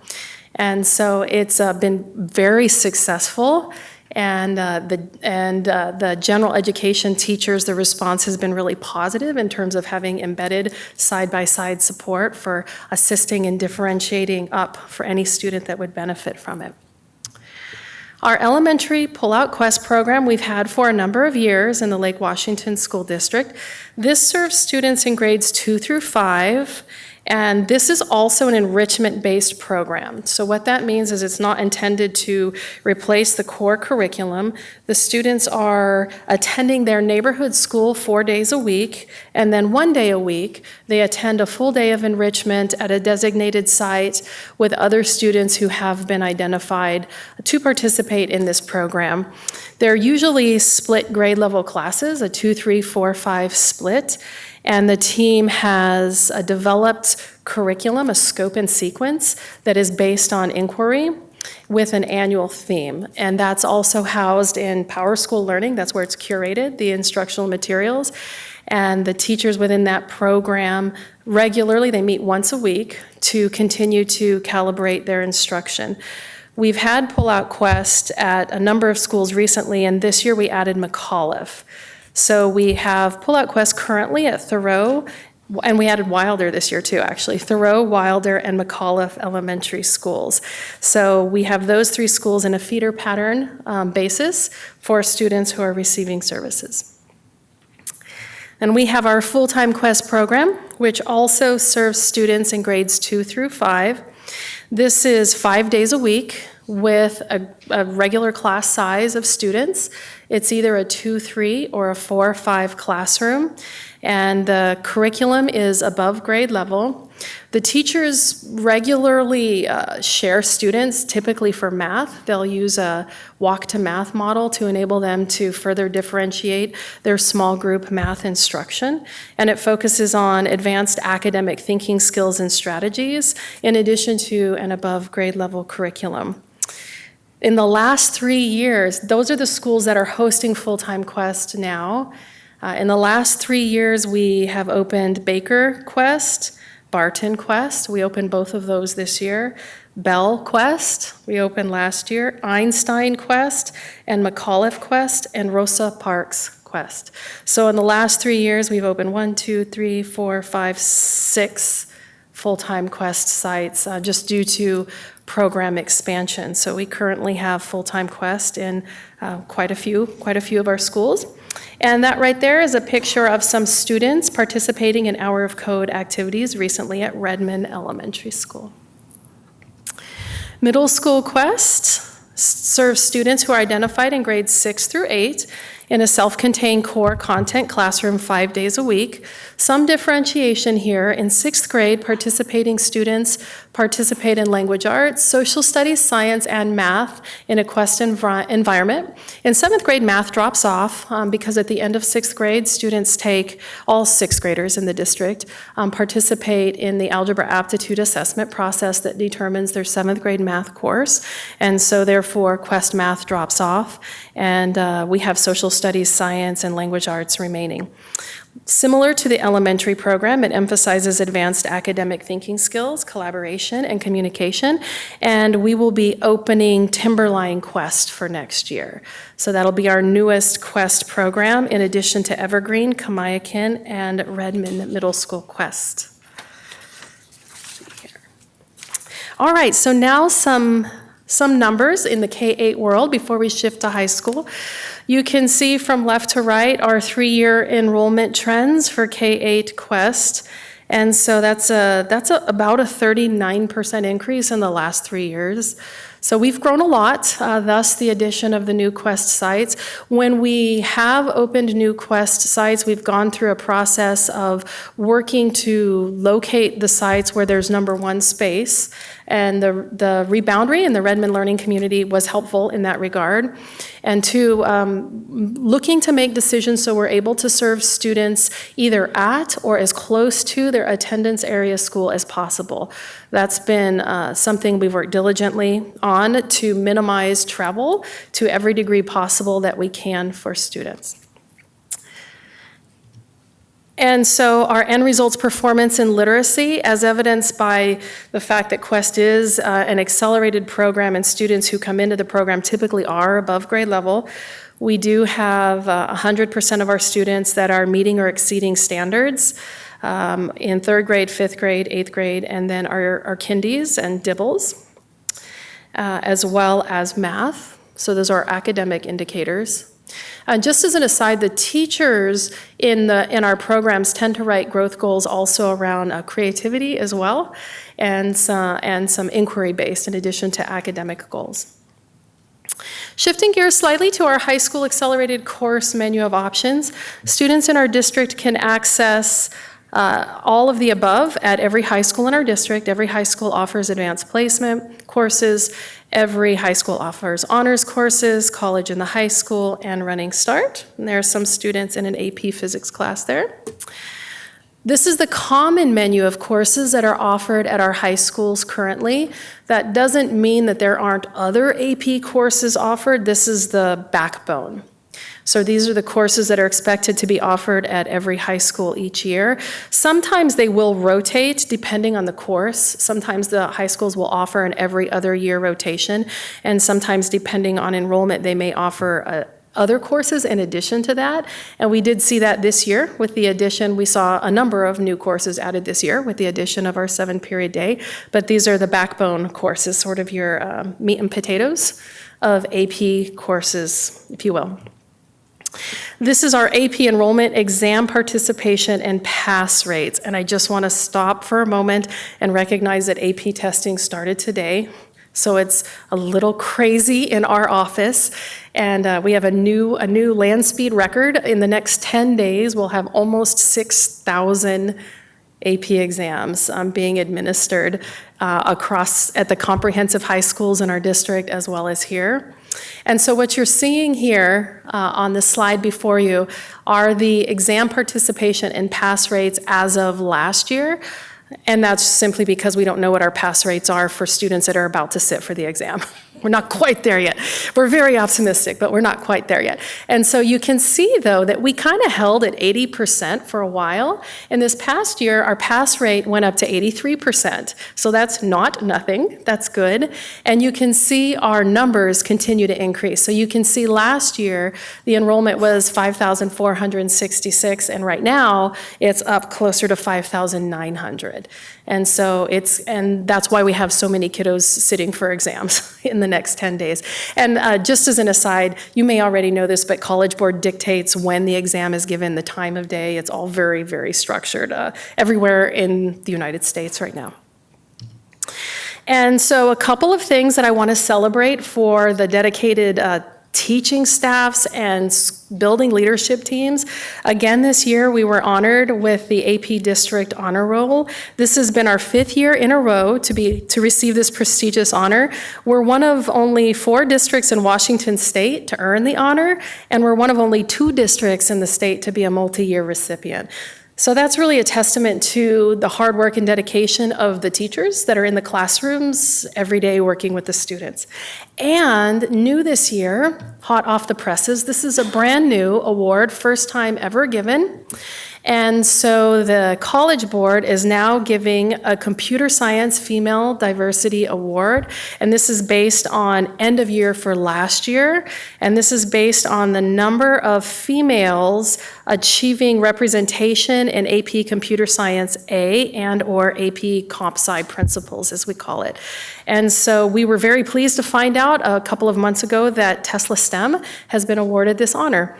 And there are 685 schools, secondary schools, that were awarded this honor out of 18,000 in the world. And so that's quite an accomplishment for Tesla STEM and a testament to the hard work that they're doing there. College in the high school is essentially the opportunity to take the class at the high school, so the students are not traveling anywhere, and they are receiving college credit for the course. And it goes on their transcript as a college course. The bulk of our college and the high school courses are offered through UW, but we do have some through Central, Cascadia, and Bellevue College. And so each of our high schools works to increase those options every year. This one is a little unique in that the university has to approve the teachers. There's an approval process where the teachers have to be approved essentially as an adjunct faculty member to teach the course.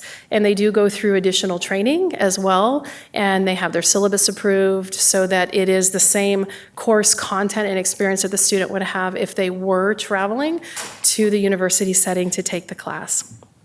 And this is our college and the high school enrollment. You can see that that's gone up quite a bit as well. I think that's actually our biggest increase in the last 3 years. So that's about a 55% increase in the last 3 years. And then Running Start. Running Start is where the students actually go to the university setting. So they're traveling to Bellevue College. That's probably the most popular one.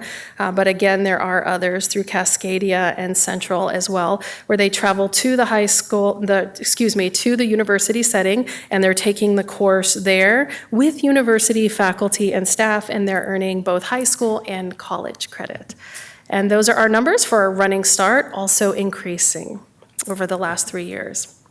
Honors courses provide students an opportunity to pursue advanced course studies at their high school, and that results in an honors designation on their transcript.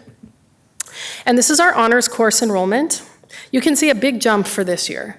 You can see quite a big jump for this year. And what I will say about that is, I have been asked how much we think that that's attributed to the 7-period day. What I could say is we could infer that there's a correlation there, but with 1 year of data, we can't really establish causation. So there's likely a connection. It is on the increase, but we have one year. We have kind of a baseline year of data from our 7-period day.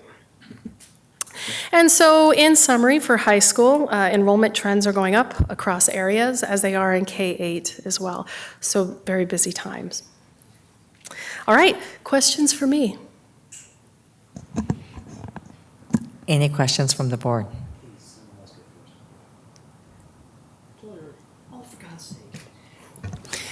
All right. I apologize. We just seem to have stuff I'm passionate about is really loaded this evening, and I appreciate your time and energy on this. So, first one, on slide 6, you had the push-in small group K-5 stuff. That's a new thing that we rolled out a couple of years ago, and I'd be very interested to know what are the trends in uptake of that. That is, our kids who start in the push-in program, staying in the push-in program, because we started it out, I think, at just K1, and now we should be up to K3 maybe? We're K5 now. K5, we are? Oh my God. We're totally subscribed. I've been here longer than I thought. But anyway, I'd be very interested to see what the trends are there, and how many kids are moving into or out of that. I'm pleased to see that the overall elementary is at 1,500 kids being served. But I've got another question at the push-in level, and that's one that has always been a source of passion for me. How many of those kids are single subject served? Okay, so a couple of things. So I would say just a reminder that this year we added 4th and 5th grade for our school-based services, so we just went all in. What I would say is we do have, and this is anecdotally, so I can pull the data specifically, but we do have a number of students, because at the elementary level now we have 3 different prongs. What we're finding is we do have some students who may be eligible for full-time Quest but are opting for Pullout, or they're opting for school-based services because they just don't want to travel anywhere. And so we do have some of that. So we have a change of service process now that's really streamlined. And so if they're in full-time Quest and they want to go to Pullout or K5HC, they can. And then if they want to go back, they can. So if they go from Pullout to K5HC and then they decide, they can do that. And so that has provided a lot of flexibility from families who seem to really appreciate that. An interesting point, but not at all what I was asking, so maybe I should try again. Okay, I was going to talk about the single domain, but go ahead. Okay, because the kids who are gifted in math and not in language, or vice versa, and that's not at all touched by the trend. You can't get into highly capable full-time or Pullout without being gifted across the board. Right. So what we see, and again, I can pull the actual numbers, but what we see is our students that are coming in, because they can apply as early as kindergarten. We have quite a few dual domain in kindergarten and 1st grade, and a number of those will peel off into full-time and Pullout as they move up into 2nd grade. And then in our upper grades, we tend to have the bulk of them are our single domain students in our upper grades. And it depends on the year. This year we had more in reading, and last year we had more in math. Okay. And so, but again, we tend to have more being served at the K1 level period because that's their level of service. Right. And then we universally screen, in 1st grade. And so some of them will peel off into other levels of program. And so that's something that surprised me, is that the Pullout program is growing. Because where the other programs, so full-time is dedicated teachers, no different ratio of teachers to students. Pullout actually costs us extra money, because you've got their homeroom teacher is still teaching, and they've got a kid 1 day a week they're doing with a different teacher. And so I'm surprised to see that the Pullout program expanded, and I'd really like to know how or why. Where are those kids coming from? Are they coming out of the K1 program into the Pullout program?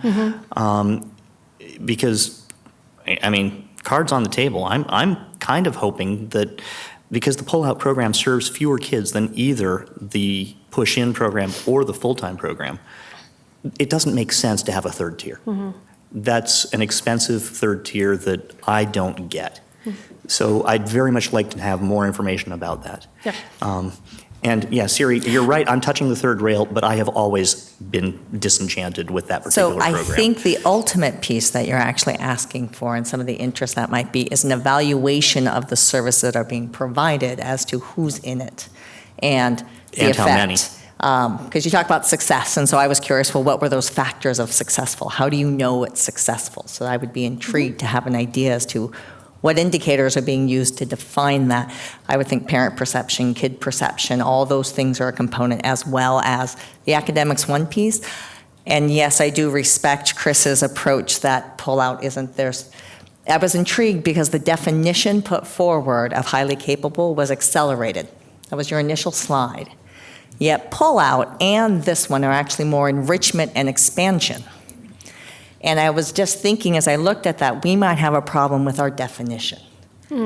Because if we truly believe that these aren't accelerated programs only, that these are expansion programs, then that is different of how you talk about a pullout or a K-5 highly capable. So I would look to evaluation of it, not making an assumption that one methodology is better than another. If I may, I was just going to make the comment that the criteria is a little bit different for each level of service. And so you do have students that are in kindergarten or first grade that become eligible for Pullout Quest and not full-time Quest. We do have that happen. And the other thing is just, I think I said this earlier, but the Pullout Quest program is an enrichment curriculum, and K5HC is also enrichment curriculum, and the full-time Quest is a replacement. Now, for K5HC, the teacher facilitators are working off of our core curriculum, so they're still using Wonders and Invention materials, but they're pulling up and they're helping the teachers differentiate up. Whereas Pullout Quest is there are units of inquiry, like exploration, that the students engage in over a sequence of weeks. And this is actually something where I wanted to give you my metrics for how I evaluate these programs. One of them is building equity.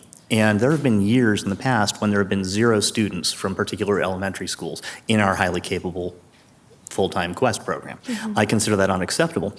I would very much like to see now for our different layers of the elementary program how each building is participating in them. So, yes, it's definitely something that should be on the reasonable interpretation category. Not your problem, her problem. So, shifting gears. The AP core courses, I'm thrilled to see that list. You had all of my great favorites. It was slide 15. Right here. Yep. Yeah.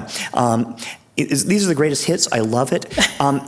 What I'm curious about is the Capstone program at Lake Washington. Yeah. Is that being contemplated at any other sites? So what I would say is, I believe we do have some consideration at other sites to evaluate it. It's about a year-long process. Oh, I'm sure it's a lot. So I'm not telling you it should be this year. I just want to know, is it in the pike? So. What I would say is I believe that our other high schools are looking at Capstone, what's required for it, where it fits within their menu, and what the process involves. Okay. Yeah. And finally, I just have a technical suggestion on the next slide. For AP courses, I need as many years of data as means something. Okay. And the last 3 years is not enough. Okay. The other thing is, this is a table when it should be a line chart. So it's about evaluating trends. Show me the trend. Don't tell me how to find it in your table. So that's just feedback on how to present data to make me happy. Okay. Thank you for the input. Thank you. I just have a few. Go for it. But what I will say is first, thank you. Yeah. And the growth of the program has been fabulous. The expansion in the Redmond learning community, really, I like the fact you highlighted the comment of keeping them close to their community school. That's a goal. I think we've ended up moving those programs a lot as space became an issue. I just know even where I was, Quest went from Redmond to Einstein back to Redmond, and now it's back into a greater variety. It's great as we look to do that more effectively across our district and our extra areas. That's a great parameter to hold. So thank you for putting that forward.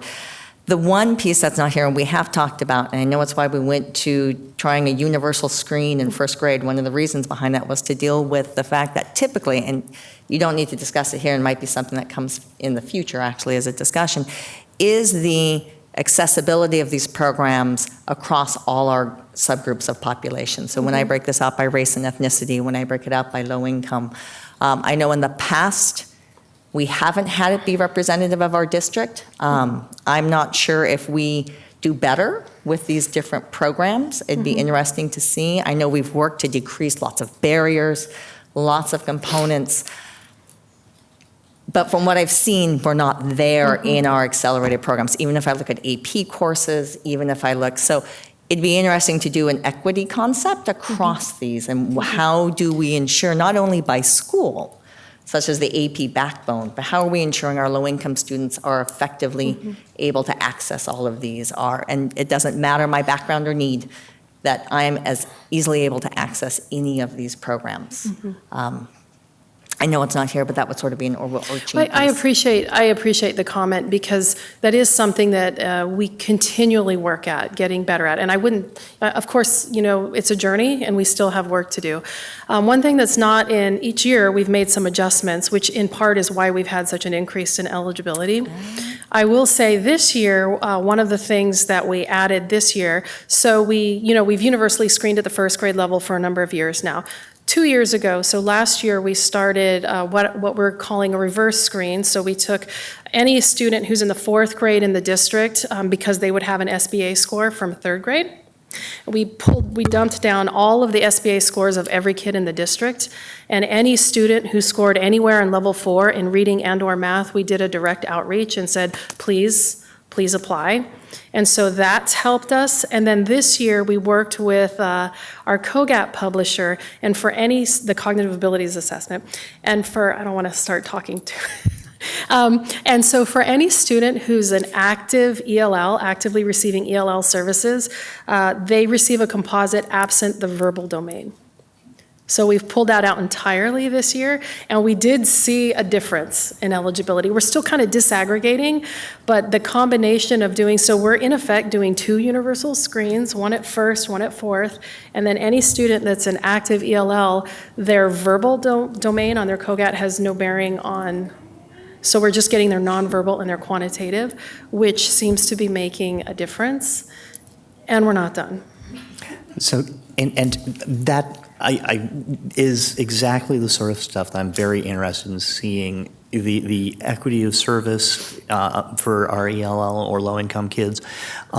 The other thing that actually I'm sorry, I'm doing this backwards. You're supposed to lead with the compliment. I really do appreciate the fact that back of the envelope, we've got about 15,000 kids in K through 5, and we're now serving about 1,500 of them. That's 10%, and that's a lot more than the 3% it was 5 years ago. So this is a huge win in my book. I'm just not necessarily enthused about exactly how they're served, but I'm not sure how those 1,500 have grown from previous years. Gotcha. So, but I think that's a wonderful thing that we are providing service to a lot more kids than we used to. We are. Because we've got a lot more kids who qualify nationally as gifted. We do. Okay. So, thank you. And one last really good compliment is the use of actually training the teachers too, and using the K-5 and doing the professional development to embed. Because one of the big comments we hear often from parents and community is, but my kid's in general education. How do we make sure that my kid is able to advance to the level they need to in whatever place that they are? Right, and every student should have the option to receive some differentiation where they need it. We shouldn't have to take them out of their classroom. We should be able to do. So that piece is a really valuable component that is built into that. That is a huge value of that K-5 highly capable piece that's there. So that's awesome. Yeah. Keep growing that. Anything else? I want to thank you, appreciate you coming and taking the time. Thank you very much for your time.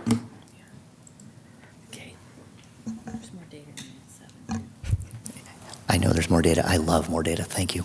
It's there. I know. We'll get there.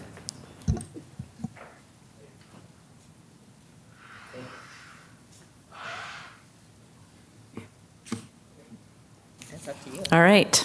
Next program report.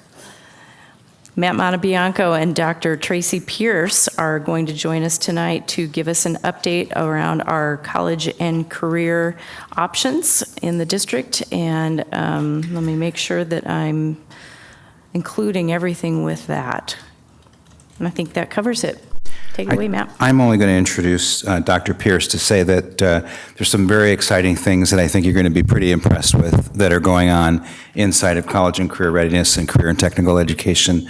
I know I'm excited by them. There's just been some really, really great innovative work taking place, and so I'm not going to say any more. I really want Dr. Pierce to do the presentation.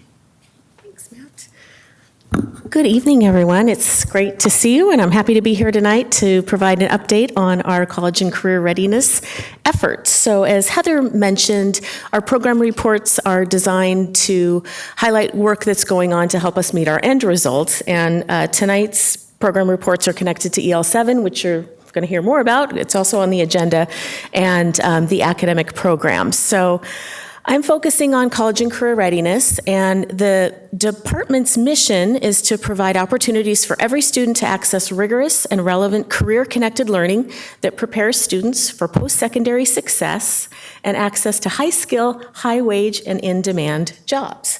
So for the purpose of tonight, I'm going to focus on 3 aspects of college and career readiness: the high school and beyond plan, and I'm going to update you on our implementation of a new technology platform called Zello.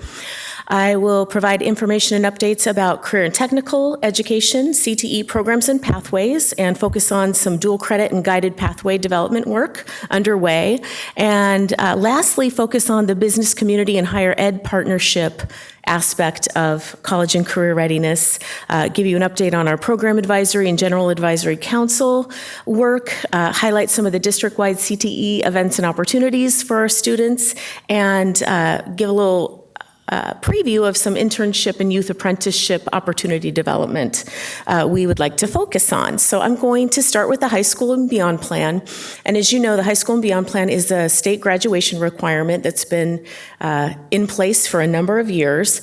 And I like to think of the high school and beyond plan as really a process, a multi-year process. So the ultimate goal is to ensure that every student graduates from our system with a plan for what they're going to do after graduation. And that plan should align with the student's passions and interests and so forth. So it's our job to, beginning in middle school primarily, help students learn about themselves and explore their learning styles, discover potential careers that align to their learning styles and interests, research all the post-secondary options that they have and what it's going to take in terms of education to get to their career goal, and to make those connections between the courses that students are taking primarily in high school that align with their future goals. And whether those goals involve 2 or 4 year college or a technical college or certificate program, the military, an apprenticeship, or right to the workforce, we want to provide all of those opportunities and information for students so they can make those informed choices. So we support students in multiple ways through this multi-year process of exploration and discovery and research. Of course, families and parents are a big part of that. Teachers and counselors are a big part of that. We have college and career centers in all of our comprehensive high schools, college and career specialists who work in those centers to help support students. For tonight, I'm going to focus on the technology piece along with career and technical education, and you'll see the connection between how CTE helps students learn about potential careers while they're still in high school.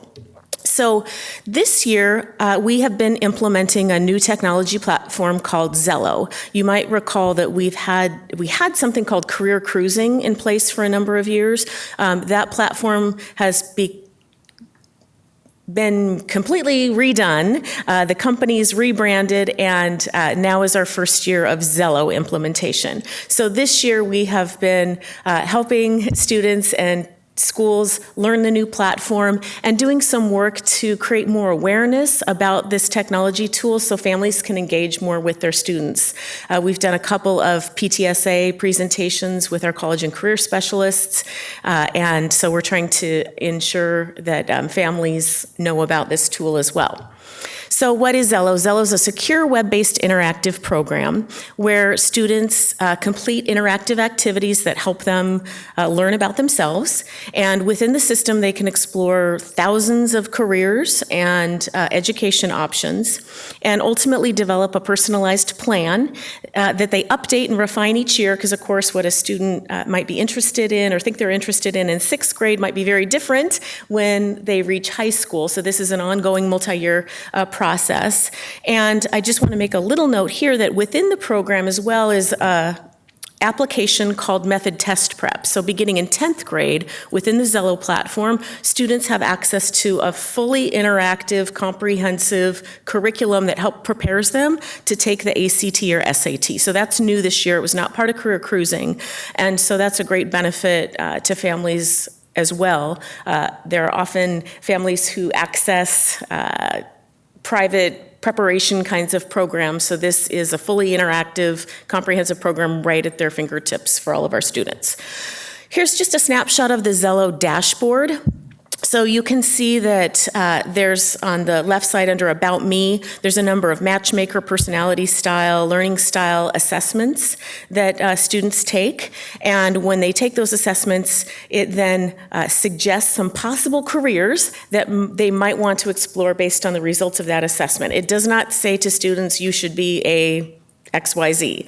And in fact, if students don't like the results of the assessment, they can retake it. If they don't like the careers, they can hide careers and find new careers. So there's a lot of options there for students. And then, of course, all of the career and school, different majors, they can look into all of those. And there's a part of the platform where they actually enter their goals and plans, and again, they can revise this every year. It's got kind of a LinkedIn sort of feel to it as well, so students on an ongoing basis can record activities and experiences all throughout middle school and high school, so they're sort of building a resume along the way within the platform. In addition, the platform has interactive lessons for each grade level, so students complete 3 lessons at each grade level beginning in 6th grade. And these are interactive, kind of animated type lessons that live within the platform. And so you can see beginning in 6th grade, they're learning about interests and decision making and things like that. By the time they're in 11th and 12th grade, the focus is on entrepreneurial skills, job interviews, et cetera. So that's a new feature in the system as well. So for next year, we're going to continue implementation of the program. Later, I'm going to talk a little bit about some of the data mining that the program also enables us to do to help inform some other aspects of this work. So I'll get to that in just a minute. And we're going to continue the kind of campaign to help parents know all of the options that are available in the program. Students share their profile with their parent, and so they can sit alongside their parent and talk about careers and post-secondary options. So that leads me to career and technical education, which is another big part of our college and career readiness efforts. And just a quick reminder about what is CTE. CTE is a federally funded program that is designed to help students prepared to be college and career ready by taking courses that incorporate core academic skills, employability skills, and specific job technical skills.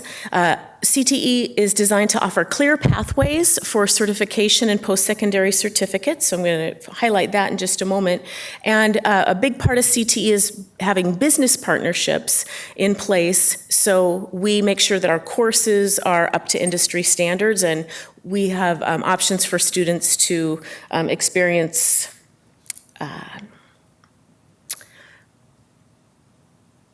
work-based learning. So I'll get to that in just a minute. Why is CTE important? Here's some data from Hanover Research that I think is really interesting that shows that when students concentrate in CTE programs, they have a graduation rate that's 13% higher than the national average. That data shows that students, when they leave high school, earn higher wages for each additional year of advanced CTE coursework that they took in high school. And research also shows that participation in CTE programs leads to decreased rates in dropout, particularly, I believe, because these are some of the most relevant courses that students really find engaging and meaningful and can see the real-life connection. So all of our CTE courses align with 16 nationally recognized career clusters. They incorporate industry and academic standards. They also offer students opportunity for leadership through what are called career and technical student organizations, or CTSOs. So you've probably heard of DECA and HOSA, the health organization, TSA, First Robotics. Those are all examples of CTSOs that we have in place in our district and opportunities for students. Our CTE programs often offer CTE dual credit as well, and I'm going to focus on that a little bit more in just a moment. But what that means is that students can earn high school credit for the course and community or technical college credit for the course at the same time. They also often provide a equivalency opportunity for students, what's known as 2-for-1. So this means students take one course, they earn 1 credit for the course, but they meet 2 graduation requirements by taking the course. So it's often, CTE courses are equivalent, for example, to a math or science course, so they can meet one of their requirements in math and science. as well as their CTE graduation requirement, because all students are required to earn at least 1 credit in CTE for graduation, although most of our students earn more than that because so many of our electives are CTE. We've got over 8,000 students, 7 through 12, so CTE technically starts in grade 7 in terms of when we can count CTE because of how the funding works. So we have over 8,000 students participating in over 124 different courses taught by 101 CTE teachers across our system. This slide shows you the 16 nationally recognized career clusters, and I'm going to give you a handout in just a moment that shows you the courses offered by high school aligned to each of these career clusters so you can get a sense of what that looks like across the system. We also organize our courses into the 6 state-approved programs. So every course is tied to a career cluster that you saw on the previous screen and lives within one of these 6 state-approved programs. I want to highlight real quickly some of the brand new courses that we'll be offering next year. So there's a process through the state to get courses approved. So we've got some new courses that don't exist currently in our system anywhere. So for example, we've been working with Timberline this year to really build their CTE program. And I'll show you a slide later that shows all of their STEM offerings, some of which we currently offer in other middle schools. But these are the brand new courses that we don't offer at the middle school anywhere today that will be offered at Timberline next year. And we have a number of brand new high school courses as well. And so you can see those here. The one I'm most excited about is Teacher Education Academy. And it's really connected to our district-wide equity efforts, and particularly our long-term effort to recruit a more diverse workforce. So this is a program through the Professional Educator Standards Board called Recruiting Washington Teachers. We're calling it Teacher Education Academy. We're going to begin it at Juanita High School next year. It's a 2-year program designed for students who are interested in going into teaching. We used Zello, by mining data out of Zello, to help identify the students who had saved careers in education, to invite them to learn more about this program. Gloria and team from the district, we've been working to work with students there and identify them. And year 1 of the program, the students go through a defined curriculum that focuses on all of the things here. There's an equity pedagogy aspect of this program. And in year 2, in addition to being out in neighboring schools getting some field experience, they're actually learning the para-pro curriculum. So by the time they graduate, when they're 18 and graduated, they can take the para-pro certification and they could come back to work for us right away out of high school as a paraprofessional while they continue their education toward earning their teaching certification. So HR is also involved in this effort because, again, the goal is to ultimately get this cadre of students to come back and student teach with us and hopefully teach for us at some point. So we've been working to identify a diverse group of students to participate in the program. The other one that is a new exciting thing for next year is we have our first WANIC course being offered at Redmond High School in Theater, Design, and Technology. So as you know, we've got WANIC courses and have had them in place across the board. We're the host district for the WANIC Skills Center. Currently, our WANIC courses are offered at DigiPen and at the Lake Washington Tech Building. But as a district, we haven't had any WANIC courses at any of our high schools. So the Theater, Design, and Technology is a new WANIC program being offered at Redmond High School next year. Just a little bit more about WANIC. It's continuing to be popular with students, especially the summer programs. And so this slide just gives you a sense of all of the offerings that are available to students over the summer, a 2-week program. Students go 8 to 4. It's fully paid for by the state. It's a great opportunity for students, and we have lots and lots of summer offerings. So I want to zone in on the pathway work that we've been doing this year in career and technical education and focus on STEM primarily and give you an update of what's been happening there. So this year we went through, or continuing to go through a process to really assess all of our existing CTE course offerings across the board and which of those course offerings offer CTE, dual credit, and equivalency, and begin to look at how we can identify intentional pathways, how we can package courses together and communicate about them to families and students. So if they take a particular set of courses at a school, how that aligns with a degree program, for example, at a neighboring community or technical college. So we're just starting to do that work, as well as focus this year on assessing the STEM offerings at our middle schools to ensure that we're getting students exposed to STEM at the middle school level. And so primarily we've been focusing on Kamiakin Middle School because they didn't have STEM offerings prior to this year. So I'll give you an update of where we are with Kamiakin. And then also focusing on Timberline, given that they'll be opening in the fall. So at this point, I want to give you the handout that I mentioned, and it's kind of a big handout. It looks a little like a placemat, but what this document shows you is on the left side of the document are all of the 16 career clusters. It's a two-sided document, and across the top are all of our high schools. And so in terms of really auditing what is and where are we, this document shows you the CTE offerings that we have aligned to each career cluster by high school. One important thing to remember, though, is these are just CTE courses. So for a course to be CTE, the teacher has to have CTE certification. So you could draw conclusions from this page if you're not careful. For example, if you look at the first line, you see that we have environmental science and AP environmental science at Emerson, Lake Washington, Redmond, and Tesla STEM, and those are CTE courses. You might think, then does that mean Juanita and Eastlake don't offer AP environmental science? That's not true, they do. It's just not CTE at those two schools because the teacher doesn't have the right CTE certification. We actually have done a little work this year. We had that same situation with AP Psych, AP Psychology, just having one teacher who didn't have the certification, and now we're working with him to get the certification. So all of those AP courses will be CTE next year. But why this is helpful is it gives just a big picture view of what's happening across our schools. When we look at STEM particularly, though, when it comes to the career clusters, they define STEM as a cluster, but there's some other clusters that are also STEM related.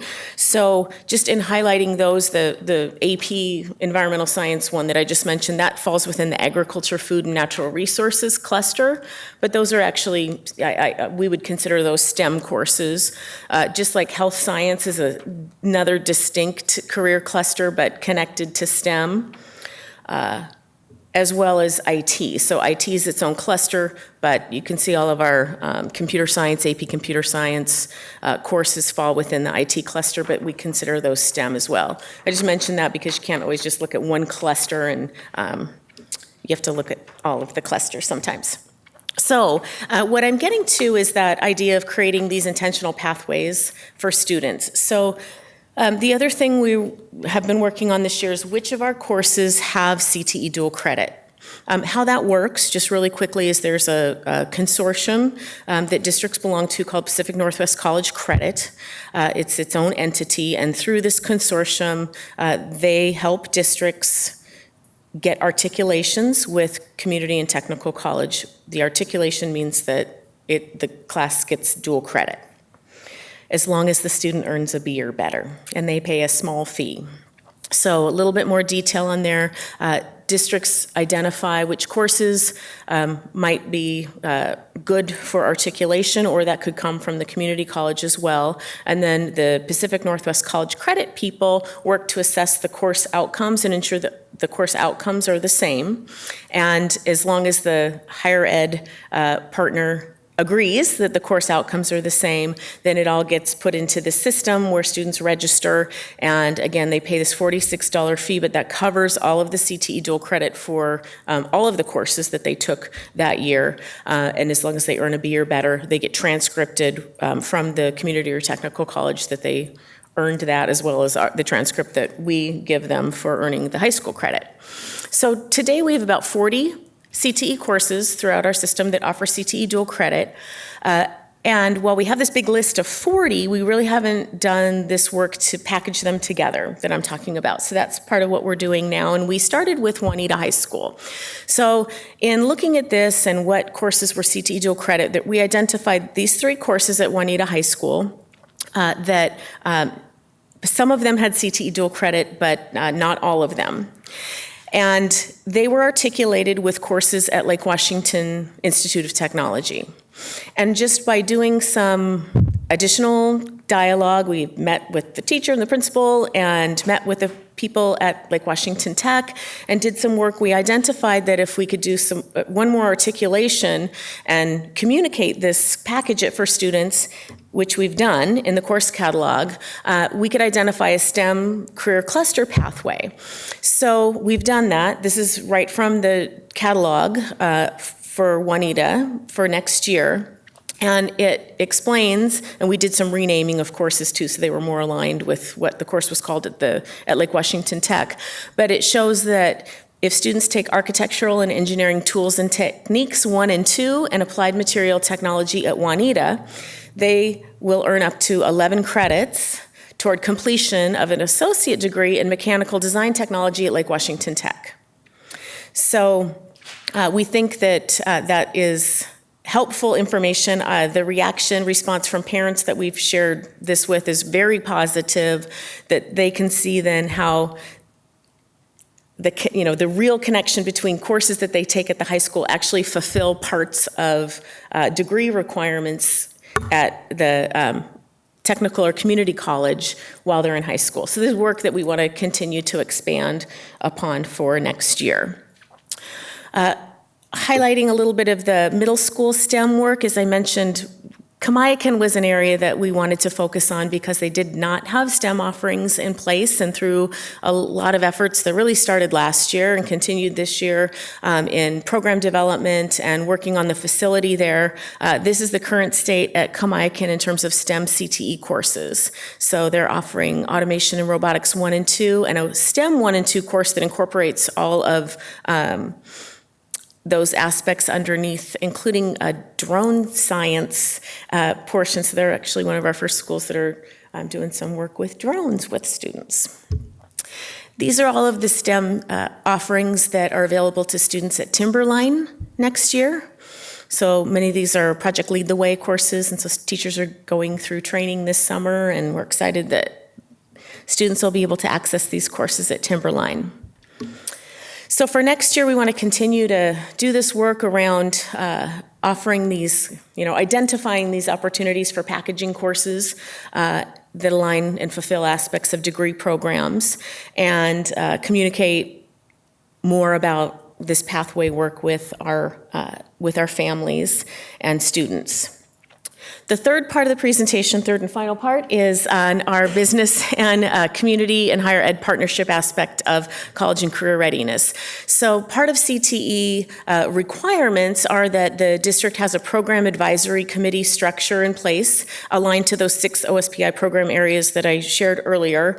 And the role of the program advisories is to help advise teachers and the district on the courses and programs that we offer, and really intended to have industry professionals come alongside teachers and inform program. So this slide just shows the key responsibilities of the program advisory committees, and then representatives from each of these committees serve on what's called a general advisory council. So doing some additional work this year early on to identify more people to participate in this structure and really strengthen the structure that we had in place. This slide now shows you all of the industry representation we have on our program advisory committees. So we've done a lot of outreach and engagement there, and excited about where that's headed. And then, as I mentioned, representatives also serve on this general advisory council that kind of looks at the overarching CTE program in the district. And we have a new general advisory council chair this year. His name's Dr. Paul Rossman. So I wanted to give him a little shout out. He's got a lot of industry experience in multiple Boeing, and you can see all kinds of different areas. And so he's been a great advisory council chair for us this year.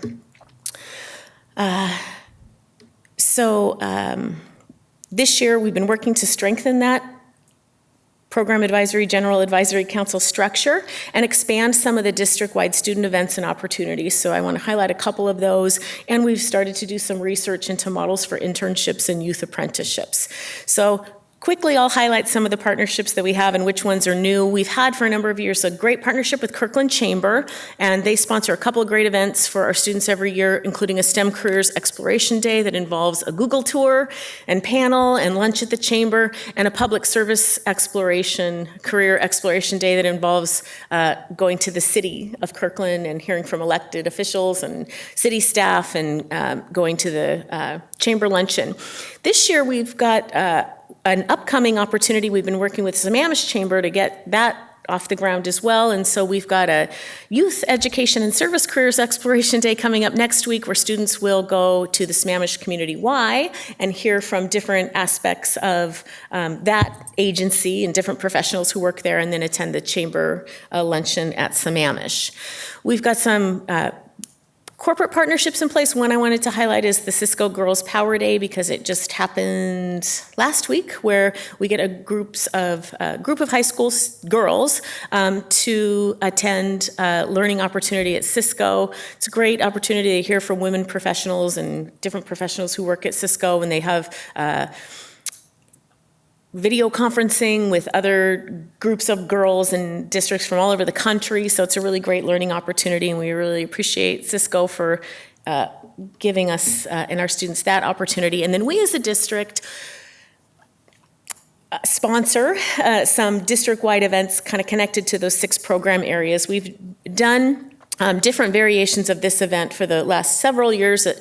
We called it Insights to STEAM Career Pathways. This year, it was back in November, and it was held at Lake Washington High School. It was for all middle school and high school students and families to come. There was a panel of professionals, and then different booths that students went through and had interactive rocket making kinds of opportunities and things like that. The University of Washington was there, so it was a great opportunity. We had our 6th annual culinary competition this January, and this year we had 14 high school teams and 33 middle school teams compete, and that was a great event as well. We worked this year with Evergreen Health and brought a panel of teachers and administrators to Evergreen Health to hear from different professionals there. And then we talked about how we could take that information to strengthen our health science programs and think about potential new courses that we might want to offer. This is the first year we had a sustainability poster challenge tied to our arts and AV program, and so this was just recently.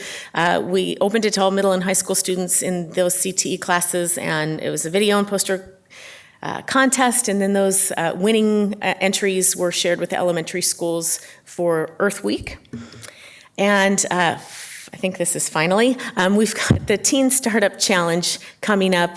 We've had a Teen CEO competition for a number of years. We've rebranded it a little bit and opened it not just to students with existing businesses, but for students with ideas for startup businesses. And what's really exciting this year is through a partnership with the Kirkland Chamber, you can see that the prizes, the winning team of students or individual students will get $2,500 from the Kirkland Chamber, courtesy of the Lee Johnson Auto family, and they get to take the stage at Investor Sharks Northwest, which is an adult startup competition, and they'll get feedback from real investors on their ideas. So we're excited about that. So we're going to continue to focus on those efforts this next year and really look to begin to implement some models for internships and youth apprenticeships, which we'll have to talk about at another time, I think.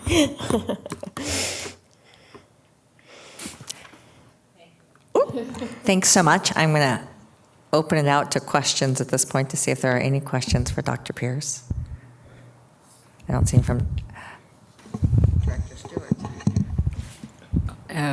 Two of the clusters, arts, AV, technology, and communications, and then marketing, there's a lot of overlap in those careers.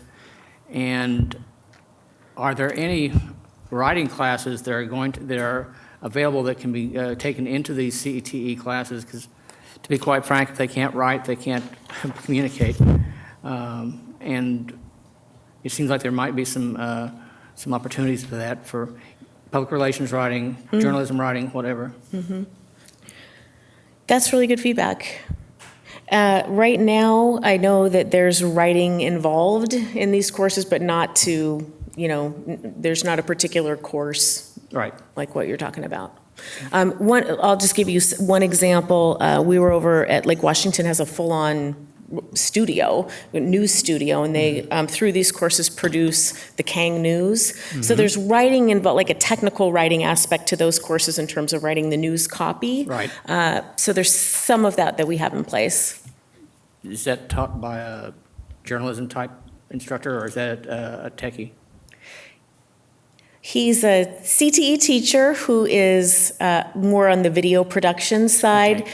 However, I wouldn't want to diminish his, ability to teach the writing part too, but he is an AV arts teacher. Thank you, Dr. Pierce. There's a couple of things I just want to point out that I think are really good work.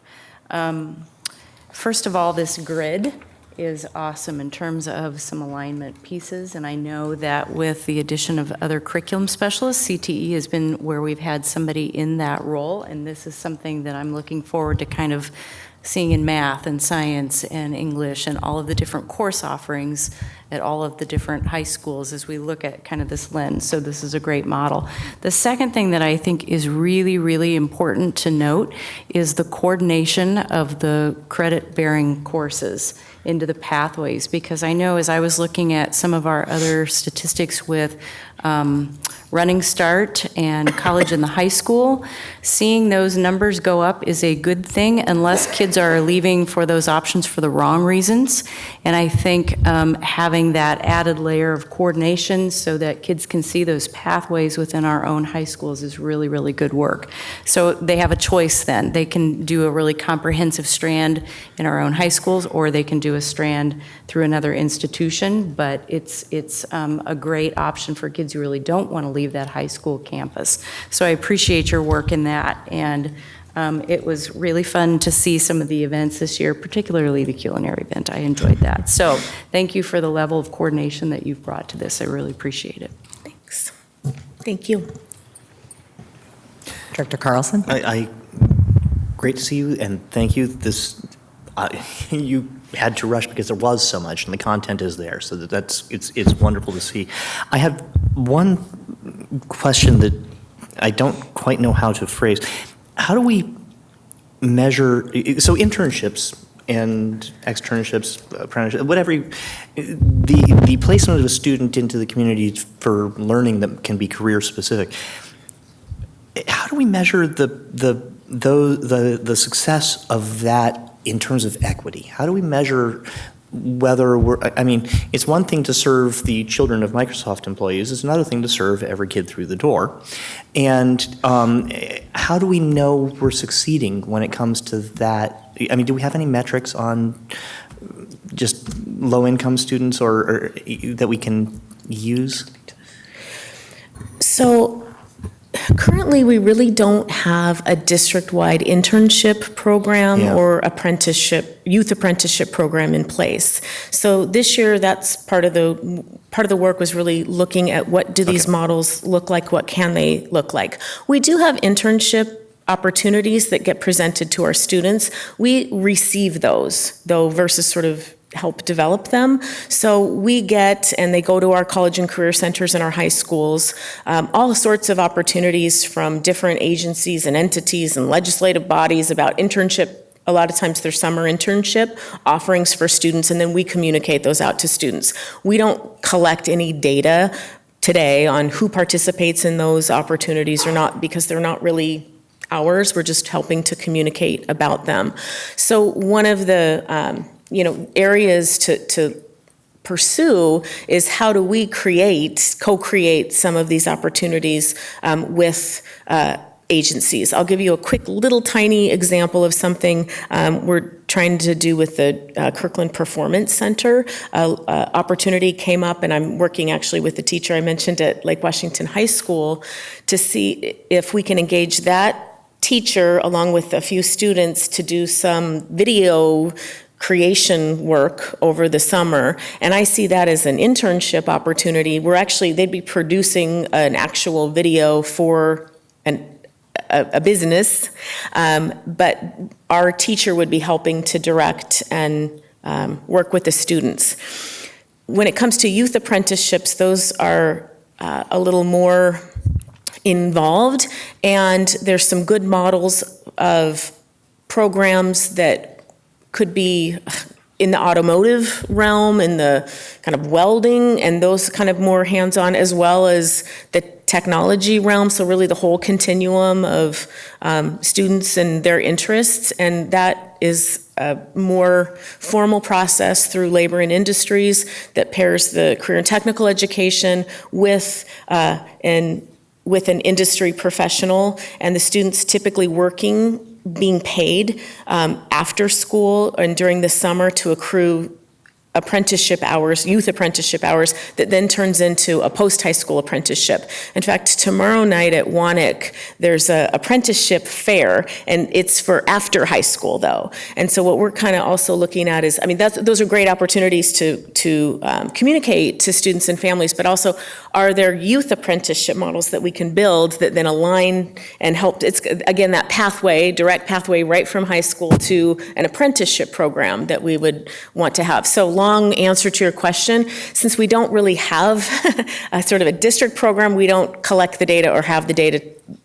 However, as we build these, I think definitely that equity lens is right. Okay. Important. Good to hear. I think it comes back to your earlier question, too, about capstone projects. And there's apprenticeships and internships that are, I think, perceived by the business world as very formal, where we also want kids to have thought partners around some really specific interest-based projects, problems that they are solving. Sometimes that's sending kids out to those places, but sometimes it's bringing them or just making a purposeful connection that they can do during the course of a class, whether it's video or Skype or however, but they've got that expert who helps them work through a process or a problem. Okay. And I've got 1.5 more questions.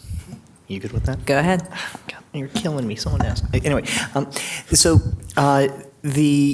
it's a very specific question, but when it comes to getting a teacher certified for the kids to get AP credit, to get CTE credit for a class that other kids at other schools, how much energy does that take? Please tell me it's not like getting your board certification.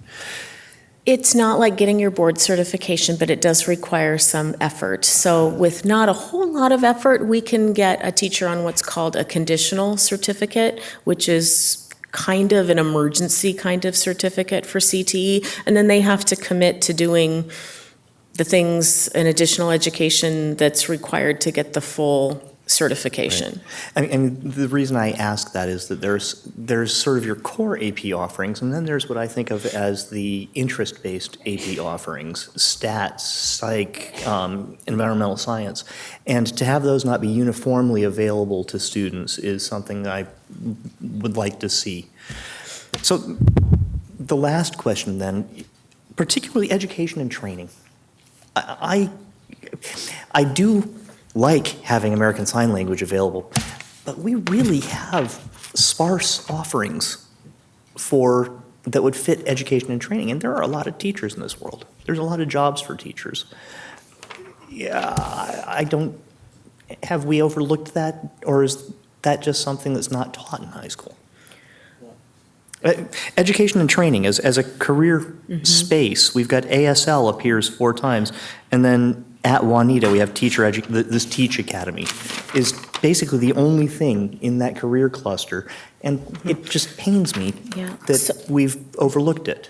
Two things I would highlight. That's why I think you have to look at all the career clusters together instead of independently. If you turn the page and look at human services, which is another career cluster, there's a number of child development courses that align. They just happen to align technically to that other career cluster.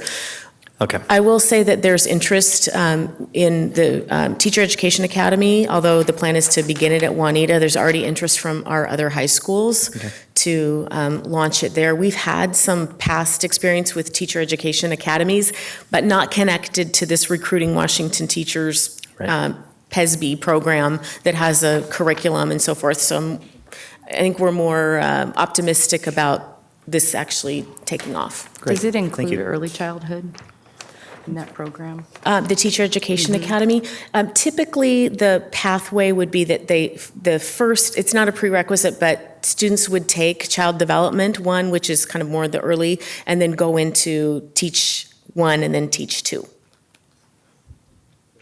Thank you. Seeing no other questions. Oh, wait, I was Only wrong. comment how Go ahead, how Director cool all LaLiberty. this stuff is. I just, Yeah, there's a lot of it. I It's just very find cool. myself irritated that none of this was available. He commented that he is irritated that was not available when he was in high school. Am I correct? 3 years ago. Just a few years You ago, can come that's back, right. Eric. However, we had journalism programs from those years. So to just say thank you very much for the Thank you. presentation and everything. It was great. We have not heard a lot for this year about the CTE and college and career readiness and what's going on. So it's exciting to see the alignment and the different programs coming through of those things, especially the apprenticeship components. That's an exciting component. So thank you very much for all that work. Dr. Stavum, I just want to slip in for a moment, just because I felt remiss in the way I introduced Heather. I want to just say that both of these professionals are doing some outstanding work right now. Heather has done just some remarkable things in the last 3 years to remove barriers for underrepresented students, and she would be shy, or is being shy, in not promoting the number of things that she did. She mentioned the COGET as an example, and just the difference of taking the verbal out to increase students where verbal is a hindrance. And of course, I introduced Tracy and indicated just the exceptional efforts that have been taking place, and I'm really pleased and privileged to be able to work with these fine leaders. Thank you. Thank you very much, Matt.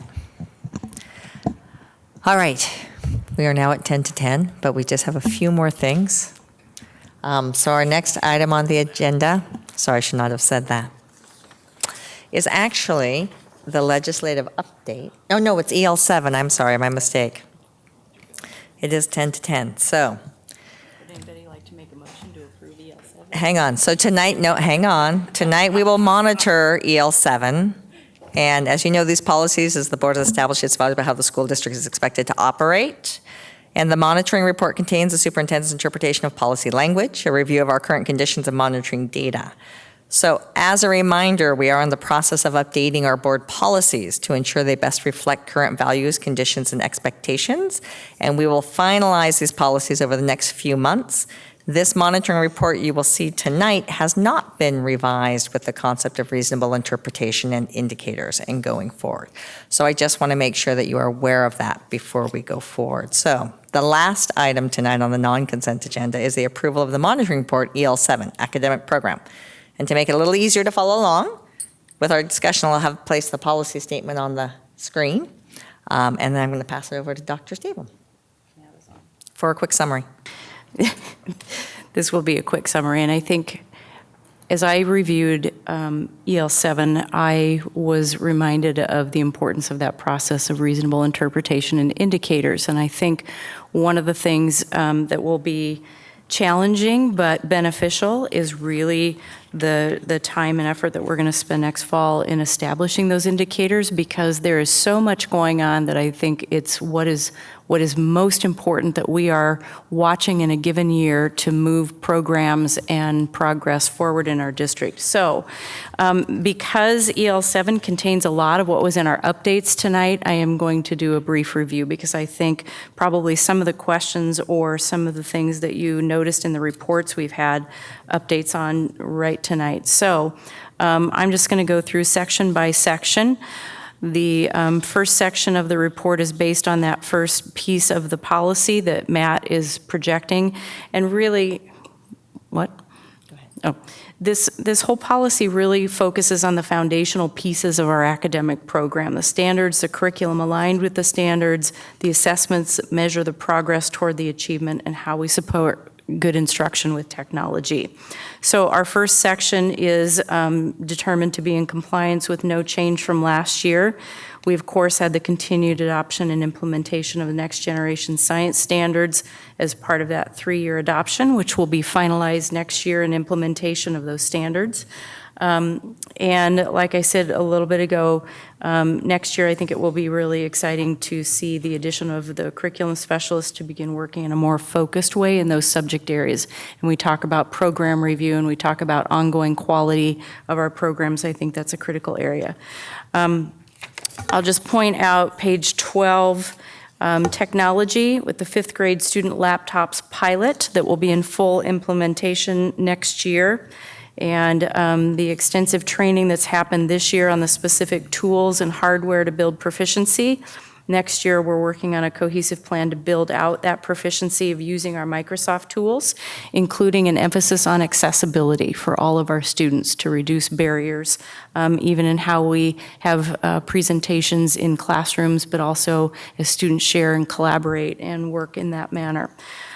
Section 2, this section really focuses on the specific components of the instructional program that are designed to meet the diverse needs of our learners, including talents and interests, differentiated instruction, new programs or instructional practices, and optimal learning environments. And this is a very, very hefty policy in its current language as I was trying to summarize these things.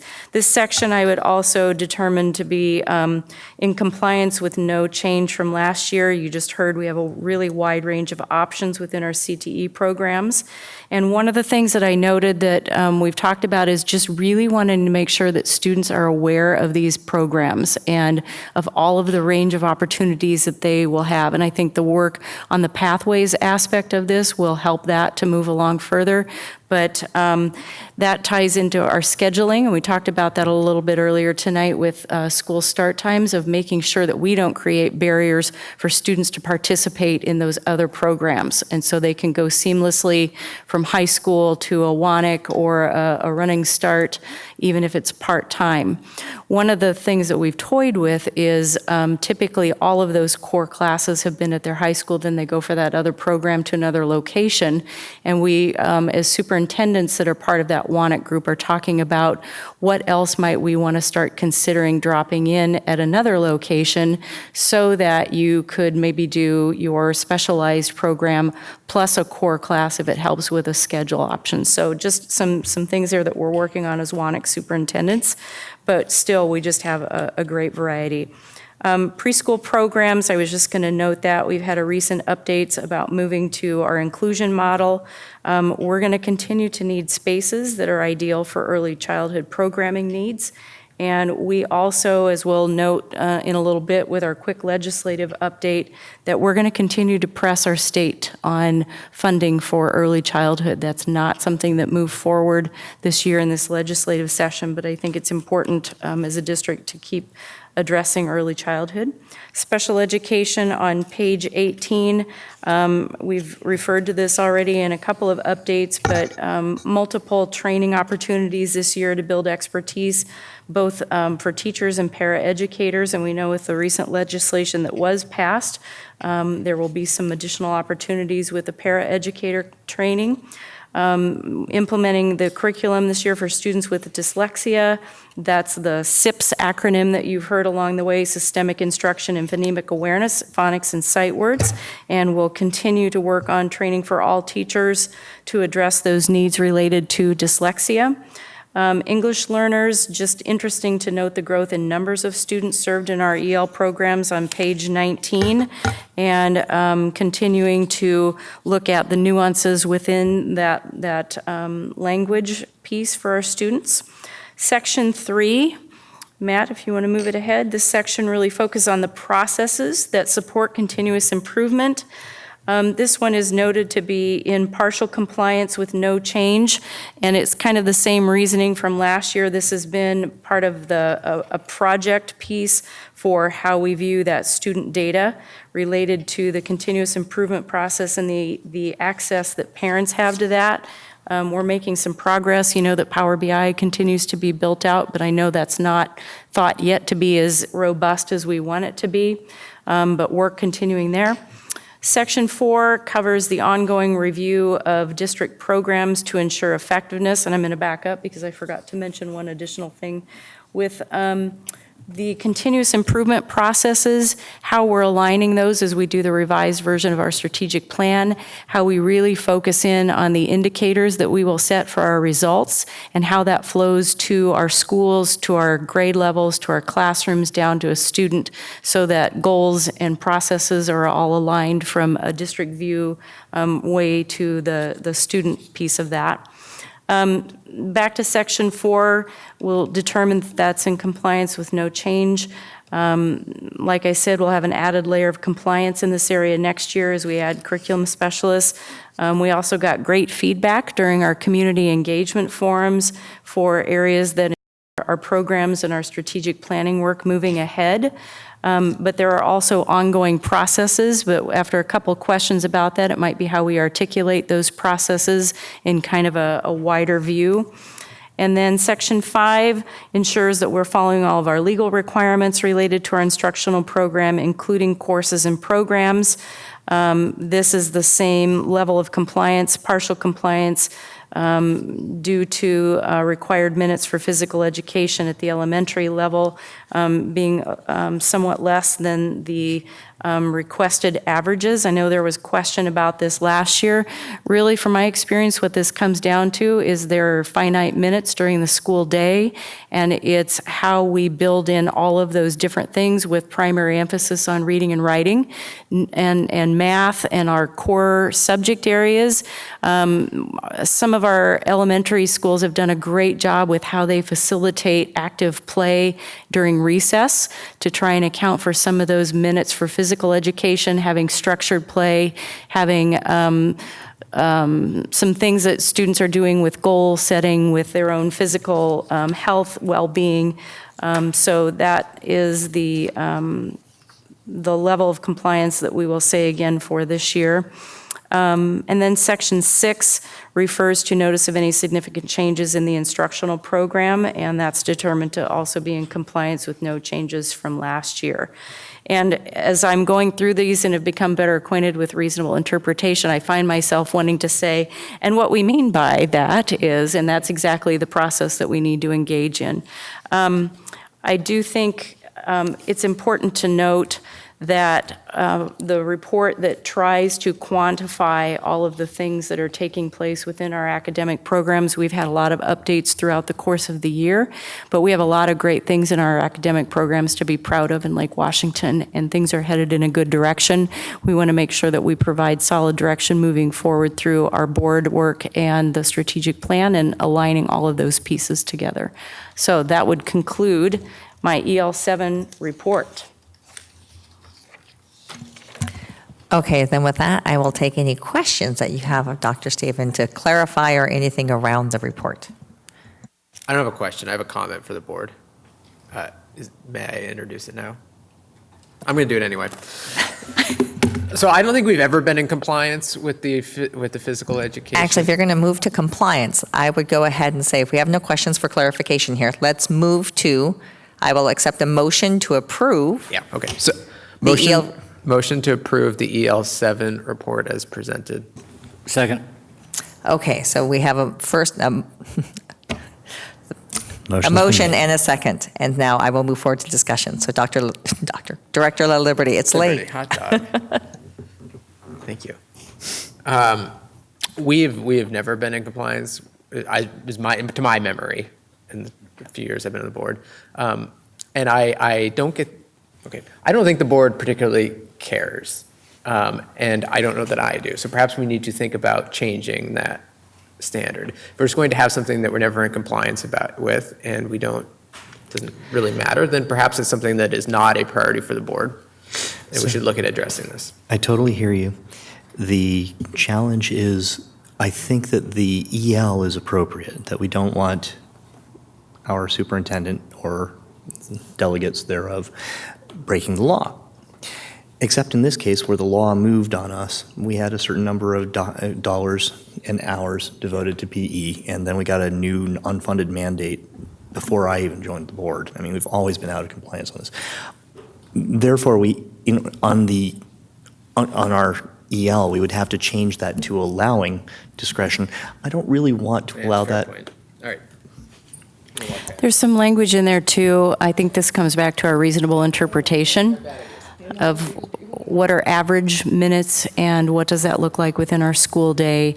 And I think we just need to review that moving forward and how that fits into the requirements for accounting for all of the subject areas that are required and how that all plays out. So I would agree we need to take a look at that, and we'll do that through a process.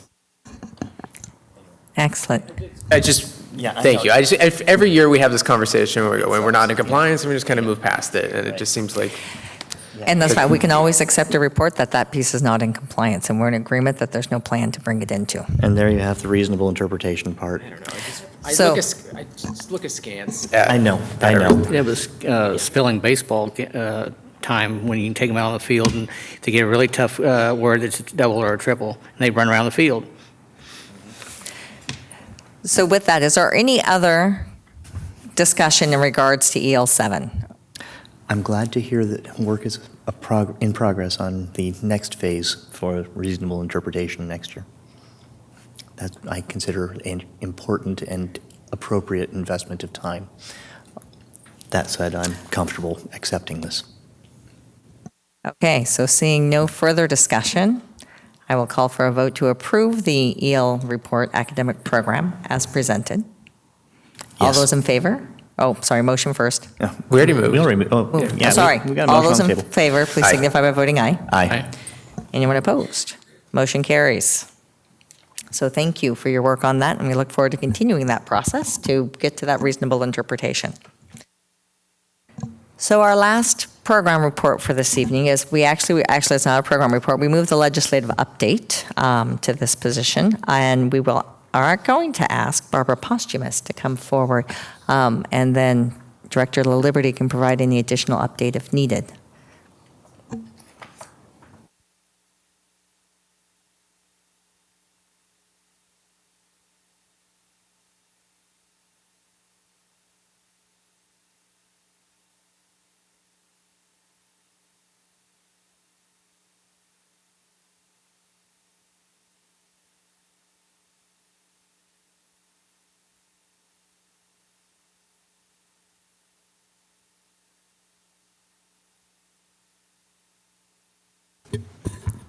Good evening. I'm back. All right. I'm going to give a brief legislative update, very brief. All right. So, and we did share some of this information at our study session at the last study session. So just a reminder, our legislative session ended on time, which I think has, in a biennial budget, it hasn't ended on time for, I think, 10 years was the statistic I heard. So the good news is it ended on time, and we now can work toward with the information we have. So they released the budget on April 27th, and both the House and the Senate versions were fairly close together, so we didn't get too many surprises at the end. Okay, so the board worked in the fall the board and district worked to develop our priorities in the fall of 2018, and that shows our legislative priorities. We then met with our local legislators in December and January. We had over 10 or more meetings with different legislators to go over our priorities.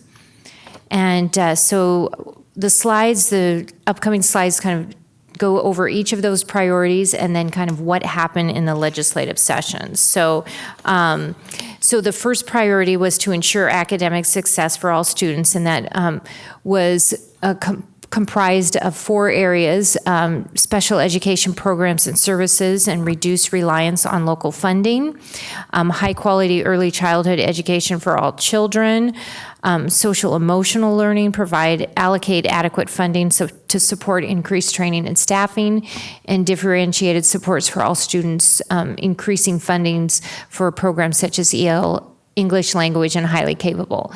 So as you can see, a green check shows that the legislature did actually do something in that area, and a red X means that we did not really receive any additional support in those areas. So I'll discuss more about the special education piece of what the legislature did. So our district our local levy supports about $15 million of special education programs, and that's estimated to increase to about $22 million in the next few years.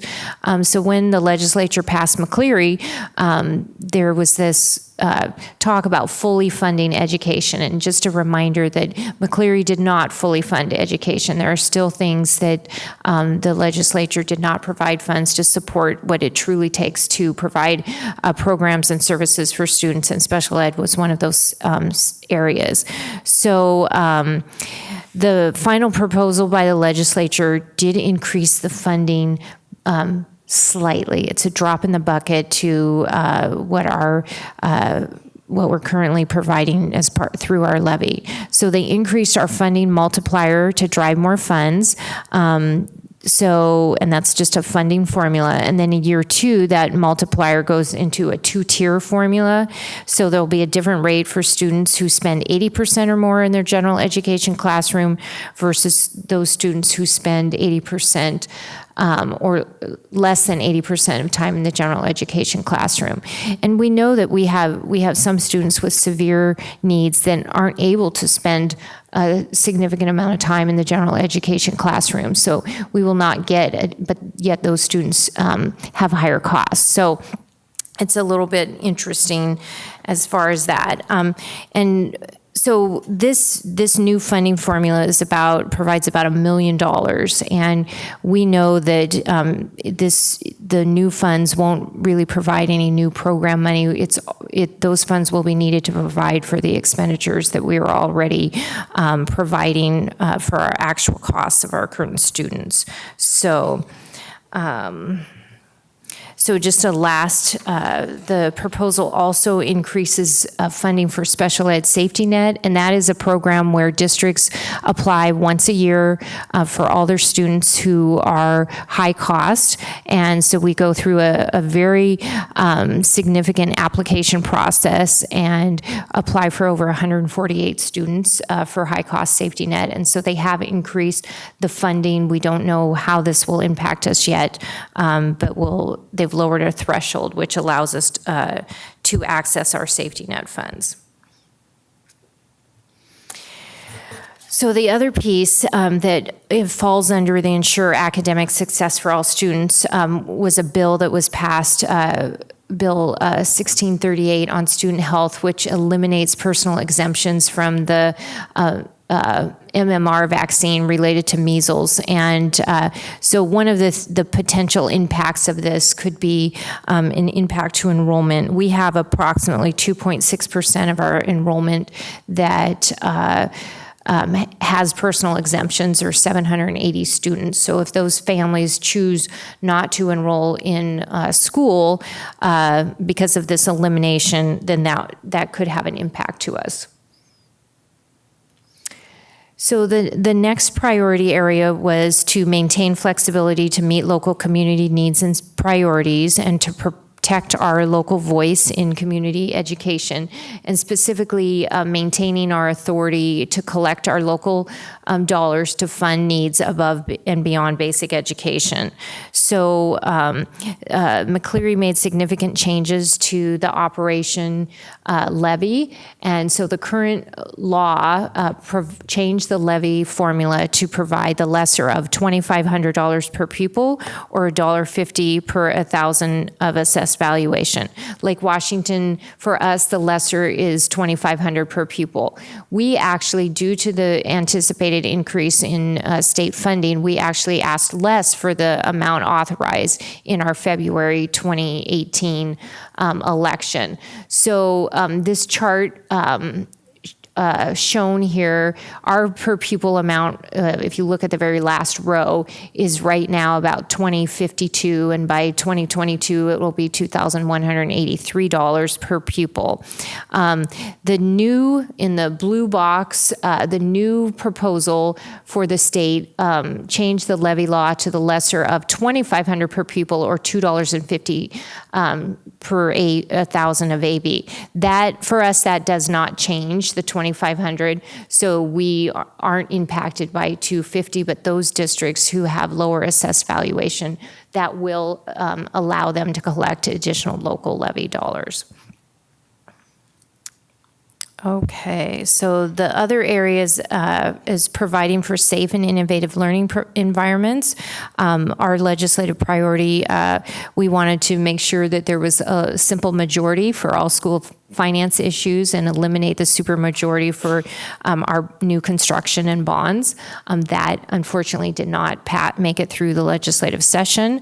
And the other request was to update the state formula for school construction funding because it's really was set back in 1979 and hasn't changed significantly since then.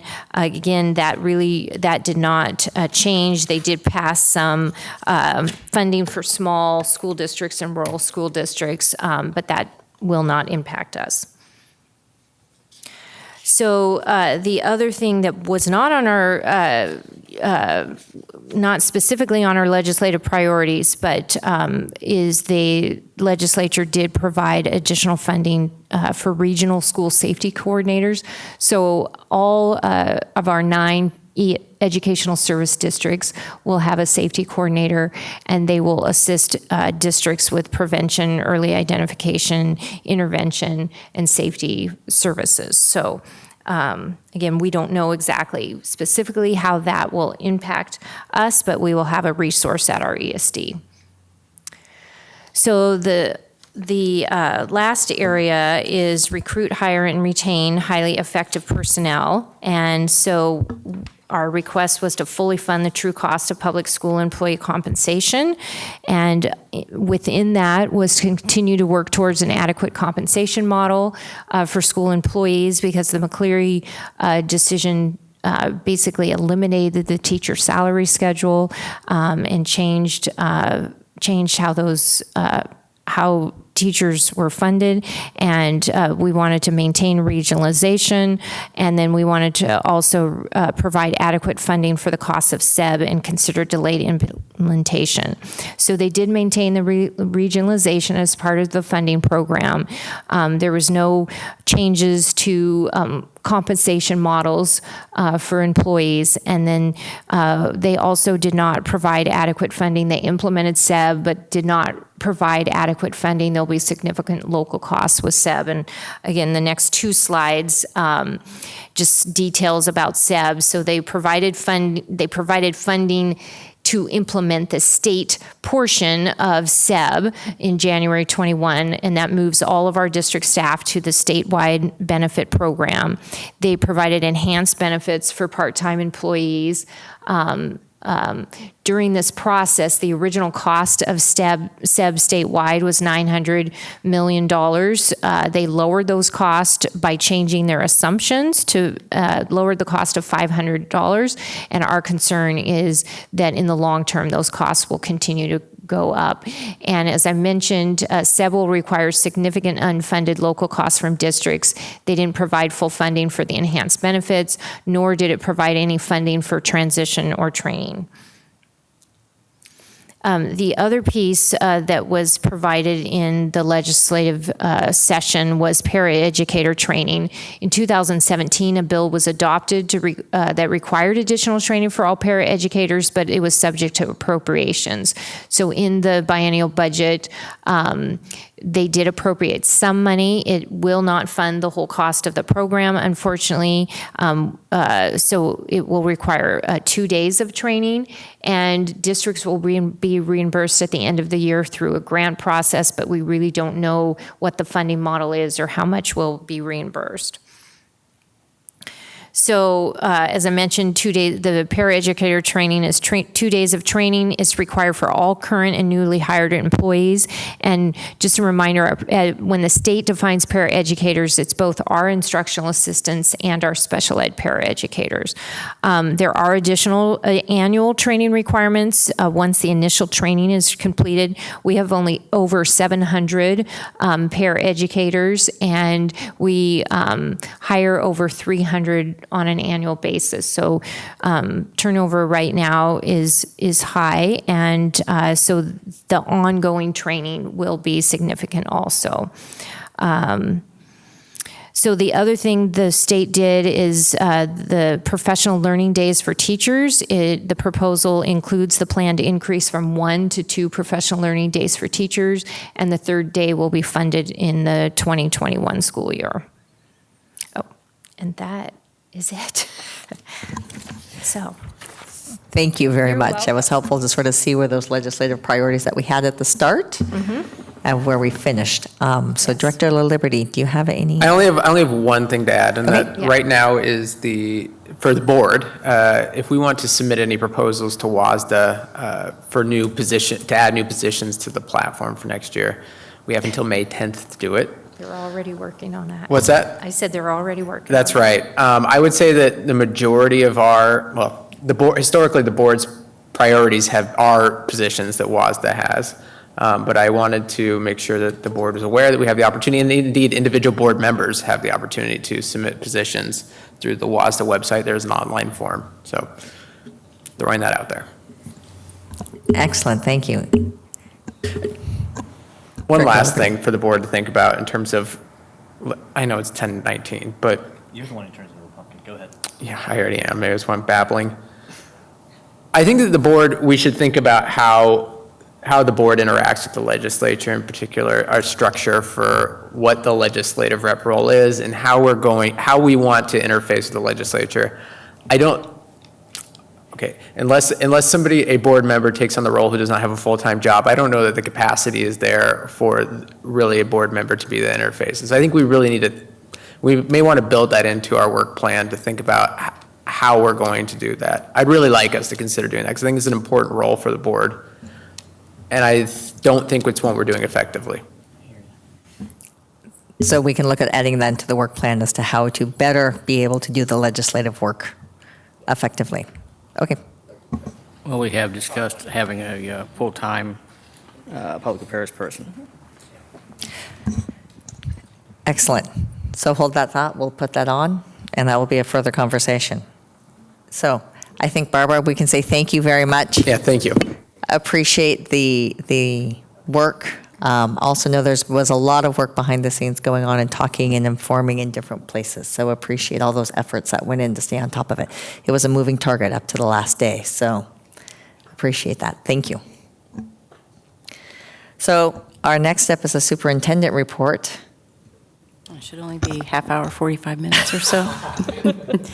No, I think we just need to give a public thank you to our community for the levy passing and what that means now moving forward for opportunities for our students as we address those critical space needs. And we appreciate all of the community groups that allowed us to come and speak and share information. And for those who accessed our information on our website. And we also need to thank staff for their work in providing information and updating that as we went through and trying to make it as clear and accessible as we can. But ultimately, we're a growing district, and this allows us to keep moving forward with our plans to expand our facilities, our safety and security, and our efforts to do our very best for positive learning environments for our students. So thank you to everybody who was part of that effort and to our community for supporting the levy. Thank you.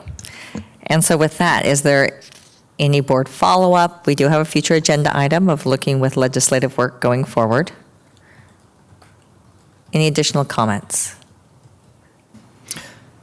Tonight's agenda was apparently overambitious. I'm with Eric. I'm pumpkining. And I really feel badly for our academic colleagues who usually start at an even earlier hour than we do. Well. So our next board meeting will be held on May 20th. We are going to be having a special board meeting at 4 p.m. for the purpose of conducting the superintendent evaluation. At 5:30 will be the board meeting, and then a study session will follow that on strategic planning and budget process. And with that, I will now entertain a motion to adjourn. So moved. Second. It's been moved by Director Carlson and seconded by Director LaLiberty that we adjourn. All those in favor, please signify by voting aye. Aye. No one's opposed. Hearing none, motion carries. Meeting is adjourned.